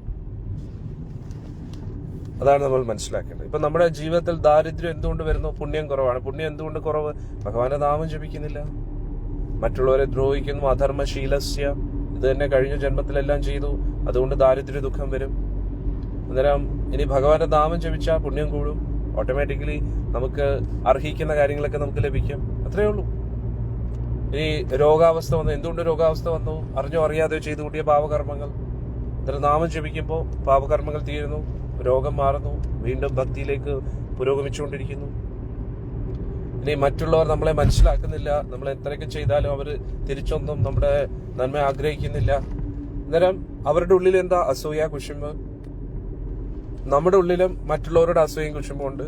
നമ്മൾ നാമം ജപിക്കുക, നമ്മുടെ ഉള്ളിലുള്ള അസൂയ, കാമം, ക്രോധം, ലോഭം, മത മത്സരാദികൾ മാറ്റുക. അന്നേരം നമ്മുടെ മനോഭാവം, നമ്മുടെ സമീപനം മറ്റുള്ളവരോടുള്ളത് അത് മാറും. അന്നേരം തിരിച്ചും അതേപോലെ ആയിരിക്കും അവരുടെ മനോഭാവം നമ്മളോടും.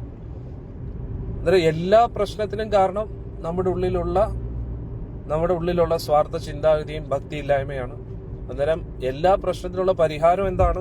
ഭക്തിയാണ്, കൃഷ്ണഭക്തി, ഭഗവാന്റെ കാരണം നമ്മളെല്ലാവരും ഭഗവാന്റെ അംശമാണ്.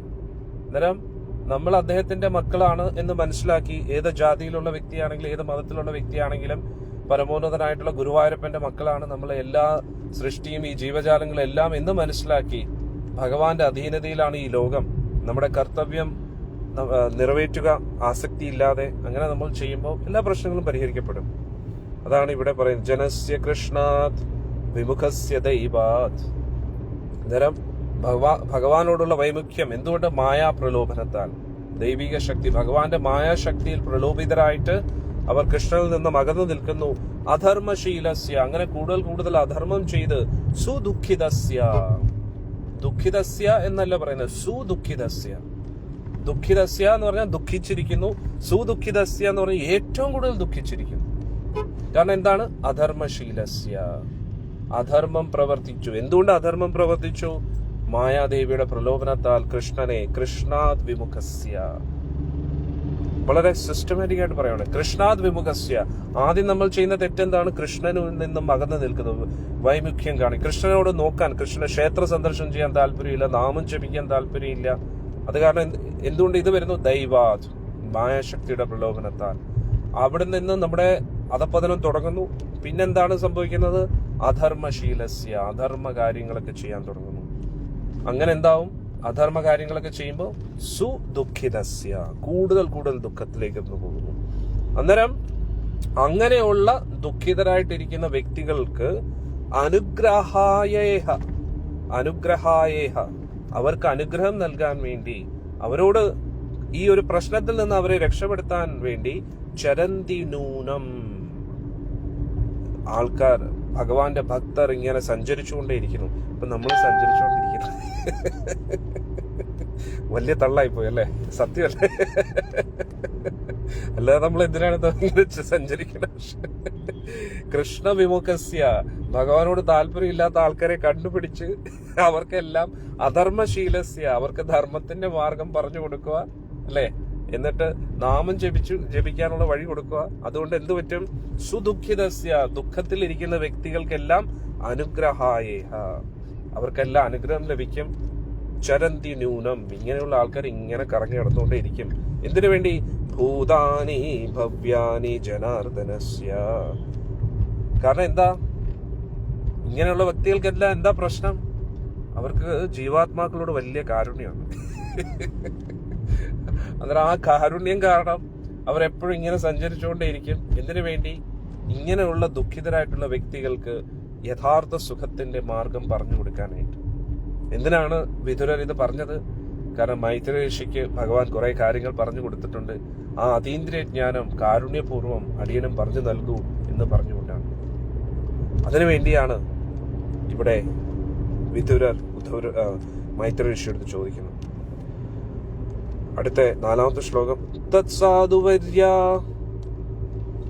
തത്സാധുവര്യാദീശ വർത്തമാശംന സംഭ്രാതിദോ ഭഗവാൻ യേന പുംസാം ഹൃദിസ്ഥിതോ യച്ഛതി ഭക്തിഭൂതേ ജ്ഞാനം സതത്വാധിഗമം പുരാണം.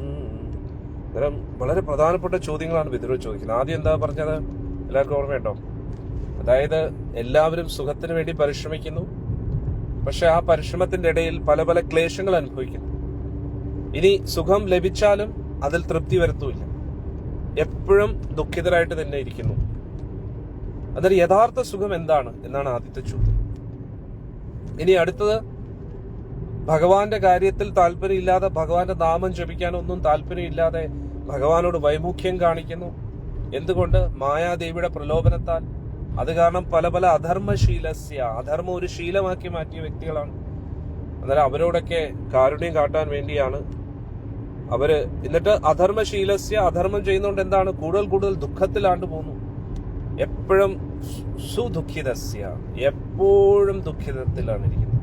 അന്നേരം അങ്ങനെയുള്ള ജീവാത്മാക്കളോട് അനുഗ്രഹസ്യ കാരുണ്യം കാണിക്കാൻ വേണ്ടിയാണ് ഭഗവാന്റെ ഭക്തര് ഭഗവാന്റെ നാമം ജപത്തെ കുറിച്ചുള്ള പ്രചരണം ചെയ്യുന്നത്. അതാണ് നമ്മൾ ചെയ്യേണ്ടത്. അതാണ് ഈ ലോകത്തിലെ ഏറ്റവും വലിയ ഭൂതദയ, ജീവദയ. ജീവജാലങ്ങളോട് ചെയ്യുന്ന ഏറ്റവും വലിയ കാരുണ്യം.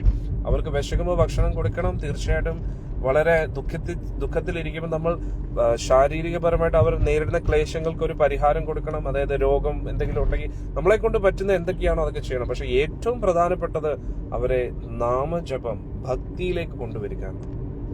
അതാണ് അവരോട് ചെയ്യുന്ന ഏറ്റവും വലിയ കാരുണ്യം. കാരണം ഇത് ചെയ്യാത്തതുകൊണ്ടാണ് അവരുടെ ജീവിതത്തിൽ ഈ ക്ലേശങ്ങളൊക്കെ വന്നത്. എന്നിട്ട് ഇത് ചെയ്യുമ്പോൾ എല്ലാ ക്ലേശങ്ങളും മാറും. 4ാമത്തെ ശ്ലോകം. തത്സാധുവര്യാദീശ വർത്തമാശംന സംഭ്രാതിദോ ഭഗവാൻ യേന പുംസാം ഹൃദിസ്ഥിതോ യച്ഛതി ഭക്തിഭൂതേ ജ്ഞാനം സതത്വാധിഗമം പുരാണം. അതിലൂടെ പറയുന്നു, എന്റെ പ്രിയപ്പെട്ട ഋഷി, സർവശ്രേഷ്ഠ ഋഷി, അതുകൊണ്ട് ആ അതീന്ദ്രിയ ജ്ഞാനം, ഭഗവാന്റെ സേവനത്തിനെ കുറിച്ചുള്ള അതീന്ദ്രിയ ജ്ഞാനം അടിയന് പറഞ്ഞു നൽകൂ. അതിലൂടെ നമ്മുടെ ഹൃദയത്തിലുള്ള ആ പരമാത്മാവ്, ശ്രീകൃഷ്ണ പരമാത്മാവ് ഭഗവാൻ സംപ്രീതനാകും. ആ പരമസത്യത്തെ കുറിച്ചുള്ള വൈദിക ഗ്രന്ഥങ്ങളിലൊക്കെ പറയുന്ന ആ ഒരു പരമോന്നതമായിട്ടുള്ള അറിവ്, ഹൃദയം പരിശുദ്ധമായിട്ടുള്ള ഭഗവാന്റെ സേവനത്തിലൂടെ പരിശുദ്ധ ഹൃദയമുള്ള വ്യക്തികൾക്ക് മാത്രമേ അതീന്ദ്രിയ ജ്ഞാനം ലഭിക്കൂ എന്ന് ഇവിടെ പറയുന്നു. അതെന്താണ്? ഉദാഹരണത്തിന് അതുകൊണ്ടാണ് നമ്മൾ നാമം ജപിക്കുന്നത്. ഭഗവാന്റെ തിരുനാമം ജപിച്ച് ചേതോദർപ്പണമാർജനം ഭവദാവാഗ്നി നിർവാപനം ശ്രേയകൈതവ ചന്ദ്രികാ വിദ്യാവധു ജീവനം. അന്നേരം ഭഗവാന്റെ തിരുനാമമൊക്കെ ജപിച്ച് നമ്മുടെ ഹൃദയം പരിശുദ്ധമാക്കി ഭഗവാനെ കുറിച്ചുള്ള അതീന്ദ്രിയ ജ്ഞാനം കൂടുതൽ ഹൃദയത്തിൽ വന്ന് ആനന്ദാംബുതി വർധനം, നമ്മൾക്ക് കൂടുതൽ ആനന്ദം വന്നുകൊണ്ടേയിരിക്കും. ഇപ്പൊ എങ്ങനെയാണ് നമ്മൾ ഇരിക്കുന്നത്? അജ്ഞാനത്താലായിരിക്കുകയാണ്. അജ്ഞാനത്തിന്റെ തിമിരം കൊണ്ട് നമ്മൾ അന്ധരായിട്ടിരിക്കുകയാണ്. അന്നേരം നാമം ജപിച്ച് നമ്മുടെ ഹൃദയം ചേതോ ദർപ്പണ മാർജനം, ചിത്തം ഒരു കണ്ണാടി പോലെയുള്ള ചിത്തമാണ് നമ്മുടെ. അതെല്ലാം പൊടി പറണ്ടിരിക്കുകയാണ്. അന്നേരം അത് മാർജനം ചെയ്യുന്നു, അത് ക്ലീൻ ആകുന്നു. ചേതോ ദർപ്പണ മാർജനം. അന്നേരം ദാവാഗ്നി നിർവാപനം. അന്നേരം ഈ ഭൗതിക ലോകത്തിലെ ഒരു അഗ്നി നമ്മുടെ ഹൃദയത്തിൽ ഇങ്ങനെ കത്തിക്കൊണ്ടിരിക്കുകയാണ്. എന്താണ്? ഭൗതിക ആഗ്രഹങ്ങളുടെ. എന്നിട്ട് ആഗ്രഹത്തെ പൂർത്തീകരിക്കാൻ വേണ്ടി നമ്മൾ ശ്രമിക്കുന്നതിനനുസരിച്ച് നമ്മുടെ ആഗ്രഹം ശക്തമായിക്കൊണ്ടേയിരിക്കും. അതായത് ഒരു കത്തിക്കൊണ്ടിരിക്കുന്ന തീക്കകത്ത് പെട്രോൾ ഒഴിക്കുന്ന പോലെ ഇതിനി ആളി കത്തിക്കൊണ്ടിരിക്കുകയാണ്. അന്നേരം ഭഗവാന്റെ തിരുനാമം ജപിച്ച് നമ്മുടെ ഹൃദയം പരിശുദ്ധമാകുമ്പോൾ മാത്രമേ നമുക്ക് ആ ഒരു തീ ശമിക്കൂ. എന്നിട്ട് നമ്മുടെ ഉള്ളിൽ ഭഗവാനെ കുറിച്ചുള്ള അറിവുകൾ ആ അതീന്ദ്രിയ ജ്ഞാനം നമ്മുടെ ഉള്ളിൽ വരികയും ആ അതീന്ദ്രിയ ജ്ഞാനത്തിലൂടെ നമുക്ക് ആനന്ദ ആംബുതി വർധനം, ആനന്ദത്തിന്റെ ഒരു സമുദ്രം നമ്മുടെ ഹൃദയത്തിൽ നിറയാൻ തുടങ്ങും. അപ്പൊ കടലിന്റെ ആഴം ആർക്കും അളക്കാൻ കഴിയില്ല. അതേപോലെ നമ്മുടെ ഹൃദയത്തിൽ ഭഗവാന്റെ നാമം ജപിച്ച് മുന്നോട്ട് പോകുമ്പോൾ ആനന്ദം വർദ്ധിച്ച് ഒരു സമുദ്രം പോലെ നമ്മുടെ ഹൃദയം പരിശുദ്ധമായിക്കൊണ്ടേയിരിക്കും.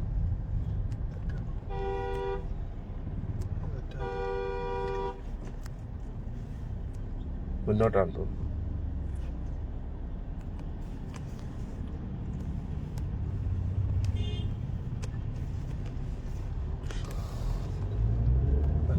അവിടെ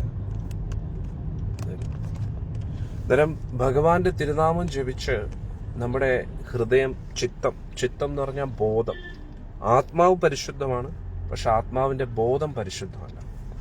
ആത്മാവിന്റെ ബോധം ആത്മീയ ബോധമാകാം, ശാരീരിക ബോധമാകാം. ഭൗതിക ആസ്വാദനത്തിനാണ് നമ്മുടെ ഉള്ളിൽ ആഗ്രഹമെങ്കിൽ അത് ഭൗതിക അവബോധമാണ്. അന്നേരം ഭഗവാന്റെ സേവനം ചെയ്യേണ്ട ആ ഒരു അവസ്ഥയിലേക്ക് നമ്മുടെ ബോധം മാറണം. ഇപ്പൊ നമുക്ക് എന്താ പ്രശ്നം? നമുക്ക് ഭൗതിക ആസ്വാദനത്തിനുള്ള താല്പര്യമാണുള്ളത്. അന്നേരം ആ ഭൗതിക ആസ്വാദനത്തിനുള്ള താല്പര്യം മാറിയിട്ട് ഭഗവാന്റെ സേവനം ചെയ്യാൻ, ഭഗവാന്റെ നാമം ജപിച്ച് ഭഗവാന്റെ സേവനം ചെയ്യാനുള്ള ആഗ്രഹം വർദ്ധിക്കണം. അതിനുവേണ്ടിയാണ് നമ്മൾ നാമം ജപിക്കുന്നത്. ഇതാണ് ഞാൻ നേരത്തെ പറഞ്ഞ ശിക്ഷാഷ്ടകം. ചൈതന്യ മഹാപ്രഭുവിന്റെ ശിക്ഷാഷ്ടകത്തിലെ ആ ഒരു പ്രധാനപ്പെട്ട വരികളാണ് ചേതോ ദർപ്പണമാർജനം. അന്നേരം നമ്മുടെ ആ ചിത്തം ശുദ്ധമാകണം, ബോധം ശുദ്ധമാകും. എങ്ങനെ? നാമജപത്തിലൂടെ മനസ്സ് ശുദ്ധമാകും, അന്നേരം ആഗ്രഹങ്ങൾ ശുദ്ധമാകും, പ്രവൃത്തികൾ ശുദ്ധമാകും. പ്രവൃത്തികൾ ശുദ്ധമായി പിന്നെ നമ്മൾ നമ്മുടെ ഉള്ളിലെ ആ ഒരു അന്ധകാരമെല്ലാം നശിച്ച് ഭഗവാനെ കുറിച്ചുള്ള താല്പര്യം വർദ്ധിക്കും. അങ്ങനെ നമ്മുടെ ഉള്ളിൽ ഇവിടെ നേരത്തെ ശ്ലോകത്തിൽ പറഞ്ഞതുപോലെ ശുദ്ധമായിട്ടുള്ള ഒരു ഹൃദയമുള്ള വ്യക്തിക്ക് ഭഗവാന്റെ അതീന്ദ്രിയ ജ്ഞാനം ലഭിക്കൂ. അന്നേരം ആ ശുദ്ധീകരണ പ്രക്രിയയാണ് ഭഗവാന്റെ തിരുനാമ ജപം. അന്നേരം ഭഗവാന്റെ തിരുനാമ ജപം ജപിച്ചുകൊണ്ട് നമ്മൾ നമ്മുടെ ചിത്തത്തെ ശുദ്ധീകരിക്കുന്നു. ചേതോ ദർപ്പണമാർജനം. അത് കഴിഞ്ഞിട്ട് എന്താവും? നമ്മുടെ ഉള്ളിൽ ഭഗവാനെ കുറിച്ചുള്ള അതീന്ദ്രിയ ജ്ഞാനം വന്നുകൊണ്ടേയിരിക്കും. അന്നേരം ആ അതീന്ദ്രിയ ജ്ഞാനം വന്ന് അന്നേരം എന്താവും? നമ്മുടെ ഉള്ളിലെ ദുഃഖമെല്ലാം മാറി നമ്മുടെ ഹൃദയം പരിശുദ്ധമാകും. അന്നേരം ഇവിടെ ഒരു ഉദാഹരണവും ചൈതന്യ മഹാപ്രഭു തരുന്നുണ്ട്. ശ്രേയ കൈരവ ചന്ദ്രികാ വിതരണം. അന്നേരം നമ്മുടെ ജീവിതത്തിൽ അന്ധകാരമാണ്. രാത്രിയിൽ നല്ല ഇരുട്ടാകുമ്പോൾ ചന്ദ്രൻ ഉദിക്കുന്ന ആ ചന്ദ്രനെ കാണുമ്പോൾ നമുക്ക് ഒരു വലിയ ആശ്വാസമാണ്. ആ ചന്ദ്രന്റെ നിലാവിൽ ആ പകലുള്ള എല്ലാ ചൂടിൽ നിന്നും നമുക്കൊരു ആശ്വാസമാണ്. അന്നേരം ജപിക്കുന്ന സമയത്ത് നമ്മുടെ ജീവിതത്തിൽ നടക്കുന്ന കാര്യങ്ങളെ കുറിച്ചാണ് ഇവിടെ പറയുന്നത്. ചേതോ ദർപ്പണമാർജനം. ആദ്യം നമ്മുടെ ചിത്തമാകുന്ന കണ്ണട ശുദ്ധമാകുന്നു. അടുത്തത് ഭവ മഹാദാവാഗ്നി നിർവാപനം. മഹാദാവാഗ്നി ഒരു ജന്മജന്മാന്തരങ്ങളായിട്ട് നമ്മുടെ ഉള്ളിൽ കത്തിക്കൊണ്ടിരിക്കുന്നു. ഹരേ കൃഷ്ണ, ക്ഷമിക്കണം, ഇടയ്ക്ക് നെറ്റ് പോയതാണ്. അന്നേരം ഇവിടെ ശിക്ഷാഷ്ടകത്തിൽ പറയുന്നത് ഞാൻ നേരത്തെ പറഞ്ഞ പോലെ ചേതോ ദർപ്പണമാർജനം. നമ്മുടെ ചിത്തം പരിശുദ്ധമാകും. ഭവമഹാദാവാഗ്നി നിർവാപനം. നമ്മുടെ ഉള്ളിൽ എത്രയോ ജന്മങ്ങളായിട്ടുള്ള ഭൗതിക ആഗ്രഹങ്ങൾ നമ്മുടെ ഹൃദയത്തിൽ ഇങ്ങനെ ഒരു വലിയൊരു അഗ്നി പോലെ കത്തിക്കൊണ്ടിരിക്കുകയാണ്. അതൊരിക്കലും ശമിക്കുന്നില്ല. നമ്മൾ എത്രത്തോളം നമ്മുടെ ആഗ്രഹങ്ങളെ പൂർത്തീകരിക്കാൻ ശ്രമിക്കുന്നു അത്രത്തോളം അത് ആളിക്കത്തിക്കൊണ്ടേയിരിക്കും. ഒരു കള്ളുകുടി സ്വയം നിർത്താതെ കള്ളുകുടിയിലുള്ള ആ ഒരു അഡിക്ഷൻ നിർത്താൻ കഴിയില്ല. കുടിക്കുന്നതിനനുസരിച്ച് കുടിക്കാനുള്ള ആഗ്രഹം കൂടും. സിഗരറ്റ് വലിക്കുന്നതിനനുസരിച്ച് സിഗരറ്റ് വലിക്കാനുള്ള ആഗ്രഹങ്ങളും കൂടും. അതേപോലെ കാശ് സമ്പാദിച്ചുകൊണ്ട് ഇരുന്നു കഴിഞ്ഞാൽ കാശിനോടുള്ള ആർത്തിയും കൂടിക്കൊണ്ടേയിരിക്കും. കാശിനോടുള്ള ആർത്തി തീരണമെങ്കിൽ നമ്മൾ ആ കാശിനെ സദുപയോഗം ചെയ്യണം. കാശ് കൂട്ടിവെക്കാനല്ല ശ്രമിക്കേണ്ടത്. കാശ് സത്കാര്യങ്ങൾക്ക് വേണ്ടി ഉപയോഗിക്കുക. അല്ലാതെ നമ്മുടെ ഇന്ദ്രിയ ആസ്വാദനത്തിന് വേണ്ടി മാത്രം കാശ് സമ്പാദിച്ചുകൊണ്ട് ഇരുന്നു കഴിഞ്ഞാൽ അതിനോടുള്ള ആർത്തി ഒരിക്കലും തീരത്തില്ല. അന്നേരം ഏതൊരു ഭൗതിക ആഗ്രഹവും ഒരു അഗ്നിയെ പോലെയാണ്. അത് നിറവേറ്റുന്നതിനനുസരിച്ച് അതിനോടുള്ള ആർത്തി ഇങ്ങനെ കൂടിക്കൊണ്ടേയിരിക്കും. ഇതാണ് ഇവിടെ പറയുന്നത്,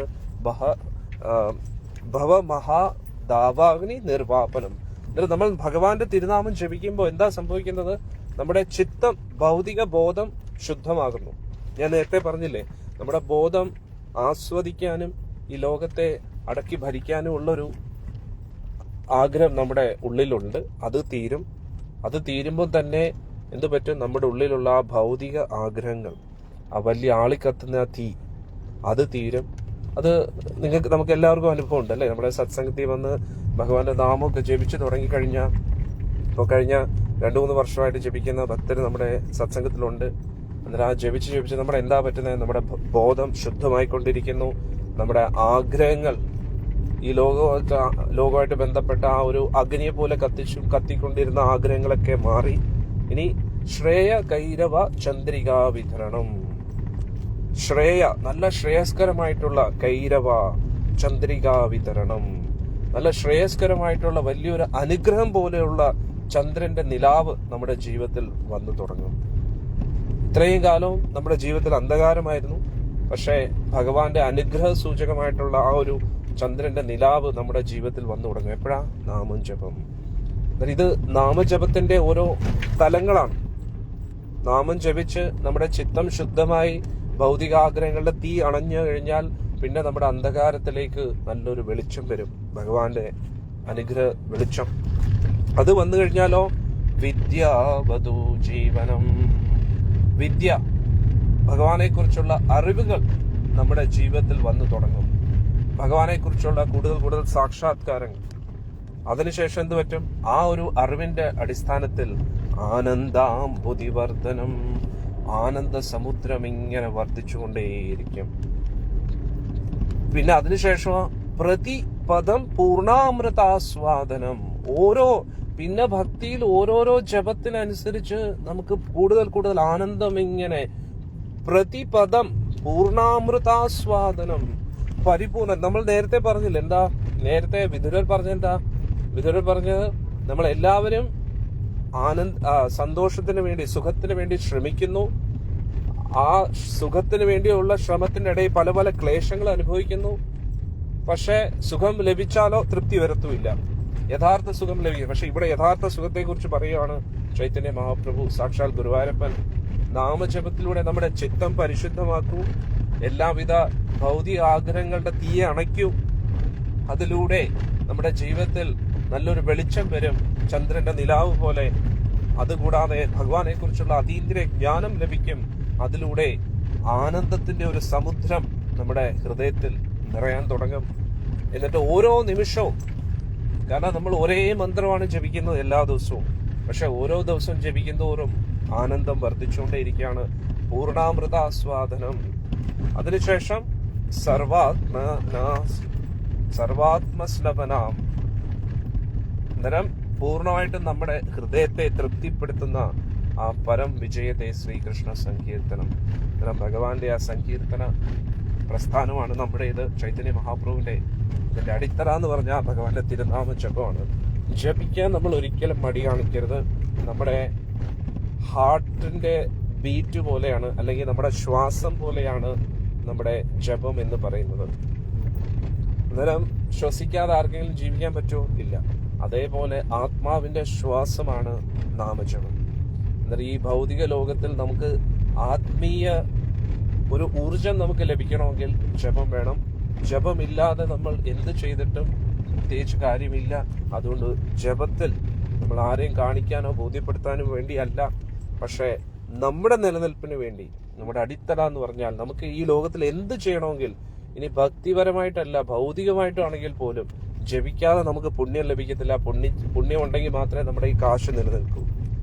ജപിക്കാത്തവരുടെ കയ്യിൽ എപ്പോഴും കർമ്മബന്ധനത്തിന്റെ ചുഴിയിൽപ്പെട്ട് ഇങ്ങനെ കിടക്കും. അവർക്ക് ഈ ലോകത്തിൽ ഒന്നും ചെയ്യാൻ കഴിയില്ല.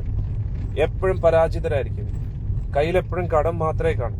പക്ഷെ മുടങ്ങാതെ ഭഗവാന്റെ തിരുനാമ ജപം കുറഞ്ഞത് ഒരു 16 മാലയെങ്കിലും ജപിക്കുകയും അതിൽ കൂടുതൽ ജപിക്കുകയും എത്രത്തോളം ജപിക്കുന്നു എത്രത്തോളം ഹരേ കൃഷ്ണ മഹാമന്ത്രം നമ്മൾ കൂടുതൽ ജപിക്കുന്നുവോ അത്രത്തോളം നമ്മുടെ ജീവിതത്തിൽ പുണ്യം കൂടും, സുഹൃതി കൂടും.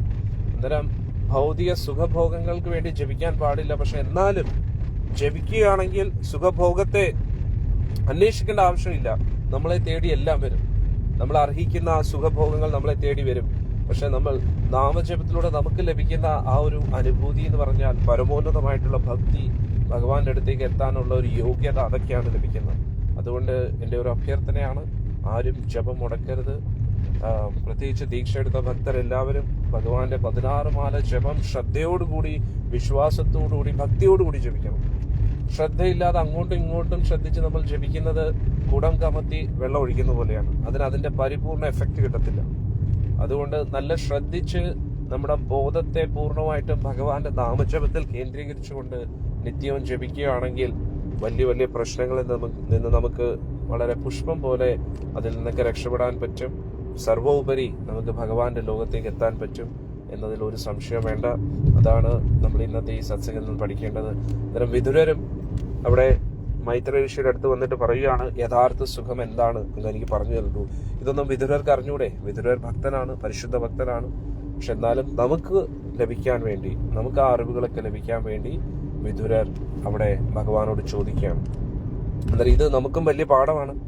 നമ്മൾ 16 മാല ജപിക്കുന്നുണ്ട്, സത്സംഗം കേൾക്കുന്നുണ്ട്, ഇനിയെല്ലാം അറിഞ്ഞു, അങ്ങനെയും കരുതരുത്.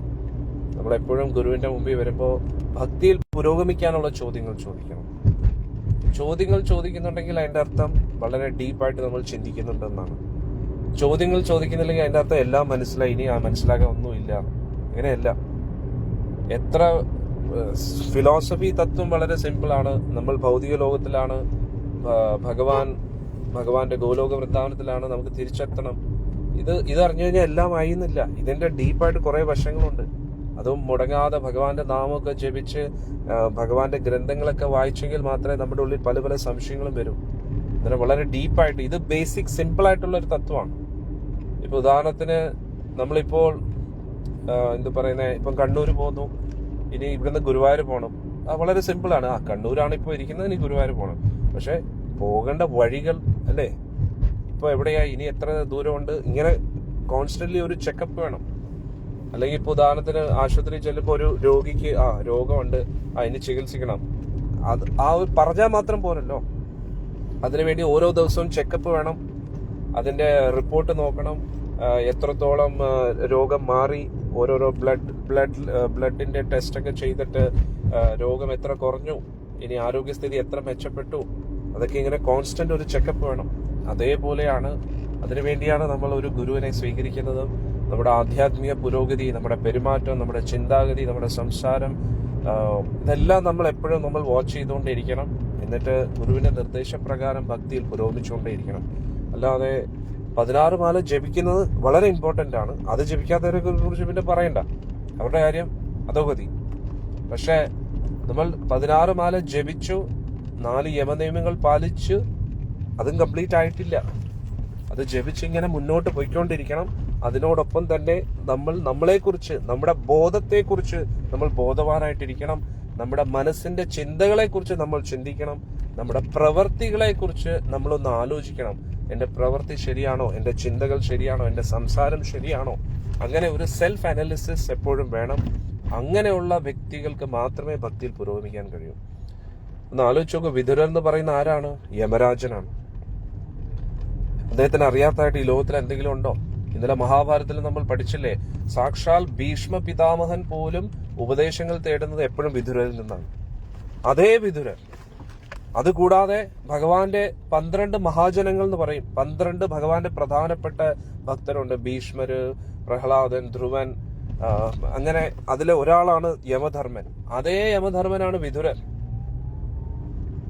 ഒന്ന് ആലോചിച്ച് നോക്കൂ. എന്നിട്ട് അദ്ദേഹം ഉദ്ധവരിൽ നിന്ന് കേൾക്കുകയാണ് എന്താണ് ഭഗവാന്റെ കുറിച്ചുള്ള അറിവുകൾ, ഭഗവാനെ കുറിച്ച് എനിക്ക്. അന്നേരം നമ്മൾ എപ്പോഴും ഒരു ഉത്സാഹം വേണം ഭഗവാനെ കുറിച്ച് കേൾക്കാനും ഭഗവാനെ കുറിച്ച് അറിയാനും പഠിക്കാനും. ആ ഉത്സാഹം എത്ര നമ്മൾ അതായത് പരിശുദ്ധ ഭക്തനായ പോലും, ഉദ്ധവർ പോലും നോക്കിക്കേ, ഉദ്ധവർക്ക് അറിയാത്തതായിട്ട് എന്തെങ്കിലും ഉണ്ടോ? ഭഗവാന്റെ കൂട്ടത്തിലാണ് എപ്പോഴും. പക്ഷെ ഭഗവാൻ ഈ ലോകത്തിൽ നിന്ന് പോകുമ്പോഴും ഉദ്ധവർ ചോദിക്കുകയാണ് അതീന്ദ്രിയജ്ഞാനം. അന്നേരം അറിവ്, ഭഗവാനെ കുറിച്ചുള്ള അറിവ്, ഭൗതിക അറിവ് കൊണ്ട് ഒരു പ്രയോജനമില്ല. പക്ഷെ ഈ ലോകത്തിലുള്ള അറിവ് കൊണ്ട് നമുക്ക് പ്രത്യേകിച്ച് ഉപയോഗമൊന്നുമില്ല. പക്ഷെ ഭഗവാനെ കുറിച്ചുള്ള അറിവുകൾ അത് എത്രത്തോളം കേൾക്കുന്നുവോ അത്രത്തോളം നല്ലതാണ്. അത് കേട്ട കാര്യമാണെങ്കിൽ പോലും വീണ്ടും വീണ്ടും കേൾക്കുക. അത് വീണ്ടും വീണ്ടും കേൾക്കുന്നതിനനുസരിച്ച് നമ്മുടെ ഹൃദയം പരിശുദ്ധമായിക്കൊണ്ടേയിരിക്കും. ഭഗവാനെ കുറിച്ചുള്ള സാക്ഷാത്കാരം ലഭിക്കും. ഇപ്പൊ ഉദാഹരണത്തിന് ഉണ്ണിക്കണ്ണൻ വെണ്ണ മോഷ്ടിച്ചു, വെണ്ണ ചട്ടി പൊട്ടിച്ചു, ഇത് എത്ര പ്രാവശ്യം കേട്ടാലും നമ്മൾ കൂടുതൽ കൂടുതൽ കേൾക്കുന്നതിനനുസരിച്ച് ആ ലീല നമ്മുടെ കൺമുന്നിൽ ഭഗവാൻ ദർശനമായിട്ട് നൽകും. അതിലൂടെ പല പല സാക്ഷാത്കാരങ്ങൾ ലഭിക്കും. നമ്മുടെ ഭൗതിക ആഗ്രഹങ്ങൾ കുറയും. നമ്മുടെ ഈ ലോകമായിട്ട് ബന്ധപ്പെട്ട ബന്ധുക്കളുമായിട്ടുള്ള ആകർഷണം കുറയും. അങ്ങനെ കേൾക്കുന്നതിനനുസരിച്ച് നമ്മുടെ ഹൃദയം പരിശുദ്ധമാകും. അതുകൊണ്ട് നമ്മൾ ഒരിക്കലും ഭക്തിയിൽ തൃപ്തിയോടുകൂടി ഇരിക്കരുത്. ഭൗതിക ലോകത്തിന്റെ സുഖഭോഗങ്ങളിൽ തൃപ്തിയോടുകൂടി ഇരിക്കുക. ഭഗവാൻ അനുഗ്രഹിച്ച് എന്താണോ ലഭിക്കുന്നത് അതിൽ തൃപ്തിയോടുകൂടി ഇരിക്കുക. പക്ഷെ ആത്മീയമായിട്ട് ഒരിക്കലും തൃപ്തിയിൽ ഇരിക്കരുത്. 16 മാല ജപത്തിൽ ഒതുങ്ങിയിരിക്കരുത്. എത്രത്തോളം ജപിക്കുന്നു അത്രത്തോളം നല്ലതാണ്. എത്രത്തോളം വായിക്കുന്നു അത്രത്തോളം നല്ലതാണ്. എത്രത്തോളം കേൾക്കുന്നു അത്രത്തോളം നല്ലതാണ്. എത്രത്തോളം സേവനം ചെയ്യുന്നു അത്രത്തോളം നല്ലതാണ്. ഭൗതിക ലോകത്ത് നമ്മൾ എന്ത് ചെയ്താലും അതിനൊരു അളവും കൃത്യമൊക്കെ വെക്കണം. പക്ഷെ ഇതിനും അളവും വേണം. പക്ഷെ ഇത് കൂട്ടാൻ എത്രത്തോളം പറ്റുന്നു അത്രത്തോളം ചെയ്യുക. നമ്മുടെ ലക്ഷ്യം ജപം കൂട്ടുക, വായന കൂട്ടുക.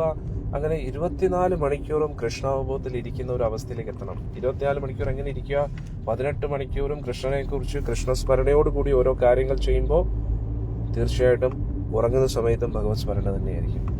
അങ്ങനെയാണ് നമ്മൾ ചെയ്യേണ്ടത്. അങ്ങനെ ക്രമേണ ഉറങ്ങാൻ മറന്നുപോകും. നമ്മൾ ഭക്ഷണം കഴിക്കാൻ മറന്നുപോകും. ഇതിനെയാണ് അതീന്ദ്രിയ അവസ്ഥ എന്ന് പറയുന്നത്.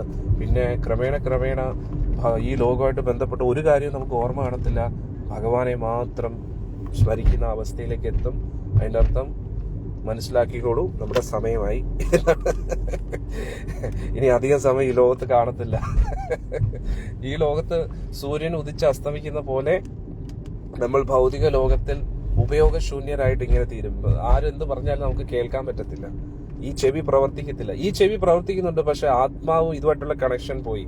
ആത്മാവ് ഈ ലോകത്തിലെ ഒരു ശബ്ദവും കേൾക്കുന്നില്ല. ഭഗവാന്റെ ഓടക്കുഴൽ നാദവും പശുക്കളുടെ കരച്ചിലും അതും ഇതൊക്കെ. കരച്ചിലല്ല, അവിടെ പശുക്കൾ കരയാറില്ല, ചിരിക്കുകയാണ്. ഇവിടെ പശു മോന്ന് പറയുമ്പോഴത്തേക്ക് ഭക്ഷണത്തിന് വേണ്ടിയാണ് കരയുന്നത്. അവിടെ മോന്ന് പറയുന്നത് ചിരിച്ചുകൊണ്ടിരിക്കുക. അവിടെ ആർക്കും ദുഃഖമില്ല.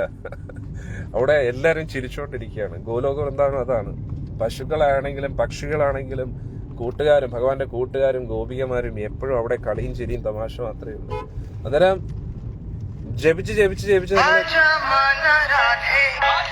ജപിച്ച് നമ്മളൊരു പരുവാകും. ഒരു പരുവായി കഴിഞ്ഞാൽ പിന്നെ ഈ ലോകത്തെ ഒരു ശബ്ദവും നമുക്ക് കേൾക്കാൻ പറ്റത്തില്ല. എപ്പോഴും ഓടക്കുഴൽ നാദവും അവിടുത്തെ കളിയും ചിരിയൊക്കെ ആയിരിക്കും കേൾക്കുന്നത്. പിന്നെ ഈ കണ്ണും പ്രവർത്തിക്കത്തില്ല. അവിടെ എപ്പോഴും ഭഗവാന്റെ എന്തോ പറയുന്ന സിനിമ ഇങ്ങനെ നടന്നുകൊണ്ടേയിരിക്കും. കൃഷ്ണന്റെ ഓരോ ലീലകളും ഹൃദയത്തിൽ ഇങ്ങനെ കണ്ടുകൊണ്ടേയിരിക്കും. അന്നേരം നമ്മൾ മനസ്സിലാക്കിയോ തീർന്നു, നമ്മുടെ ടൈം ഇവിടെ തീർന്നു. അത് അറിയത്തുപോലും ഇല്ല. അതാണ് ഏറ്റവും വലിയ കോമഡി. നമ്മൾ ജപിച്ച് ഫുൾ ഭഗവത് സ്മരണയിൽ ഇരിക്കുമ്പോ നമുക്ക് പോലും അറിയാൻ കഴിയില്ല. നമുക്ക് പോലും അറിയാൻ കഴിയില്ല നമ്മൾ ഈ ലോകത്തിൽ നിന്ന് പോയെന്ന്. പക്ഷെ നമ്മുടെ കൂട്ടത്തിലുള്ളവർക്ക് മനസ്സിലായി ഇദ്ദേഹം പോയി കേട്ടോ, ഇത് നല്ലൊരു വ്യക്തിയായിരുന്നു, അദ്ദേഹത്തിന്റെ കാര്യം പോക്കായി. അന്നേരം ഏകദേശം മനസ്സിലാക്കിയോ, അതാണ് ഒരു അവസ്ഥ. ഫുൾ കൃഷ്ണസ്മരണയിൽ മഗ്നരായിട്ട് അങ്ങ് ഇരിക്കുന്ന ഒരു അവസ്ഥ. അതാണ് കൃഷ്ണാവബോധത്തിന്റെ പരമോന്നത അവസ്ഥ.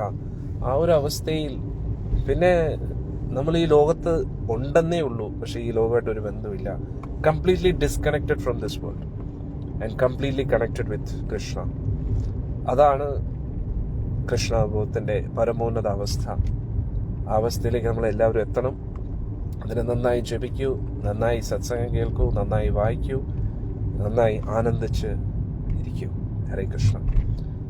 അങ്ങനെ നമുക്ക് എല്ലാവർക്കും ഭഗവാന്റെ ഗോലോക വൃന്ദാവനത്തിലേക്ക് പോകാം. ആ അത്ഭുതകരമായിട്ടുള്ള ആ ലോകം, നമ്മുടെ ഗുരുവായൂരപ്പന്റെ ലോകം, ഭഗവാന്റെ മാത്രമായിട്ടുള്ള ലോകം, ഭഗവാനും ഭക്തരും നമ്മളും മാത്രം. ഹരേ കൃഷ്ണ. ഇനി നമുക്ക് അടുത്ത സത്സംഗത്തിൽ കാണാം.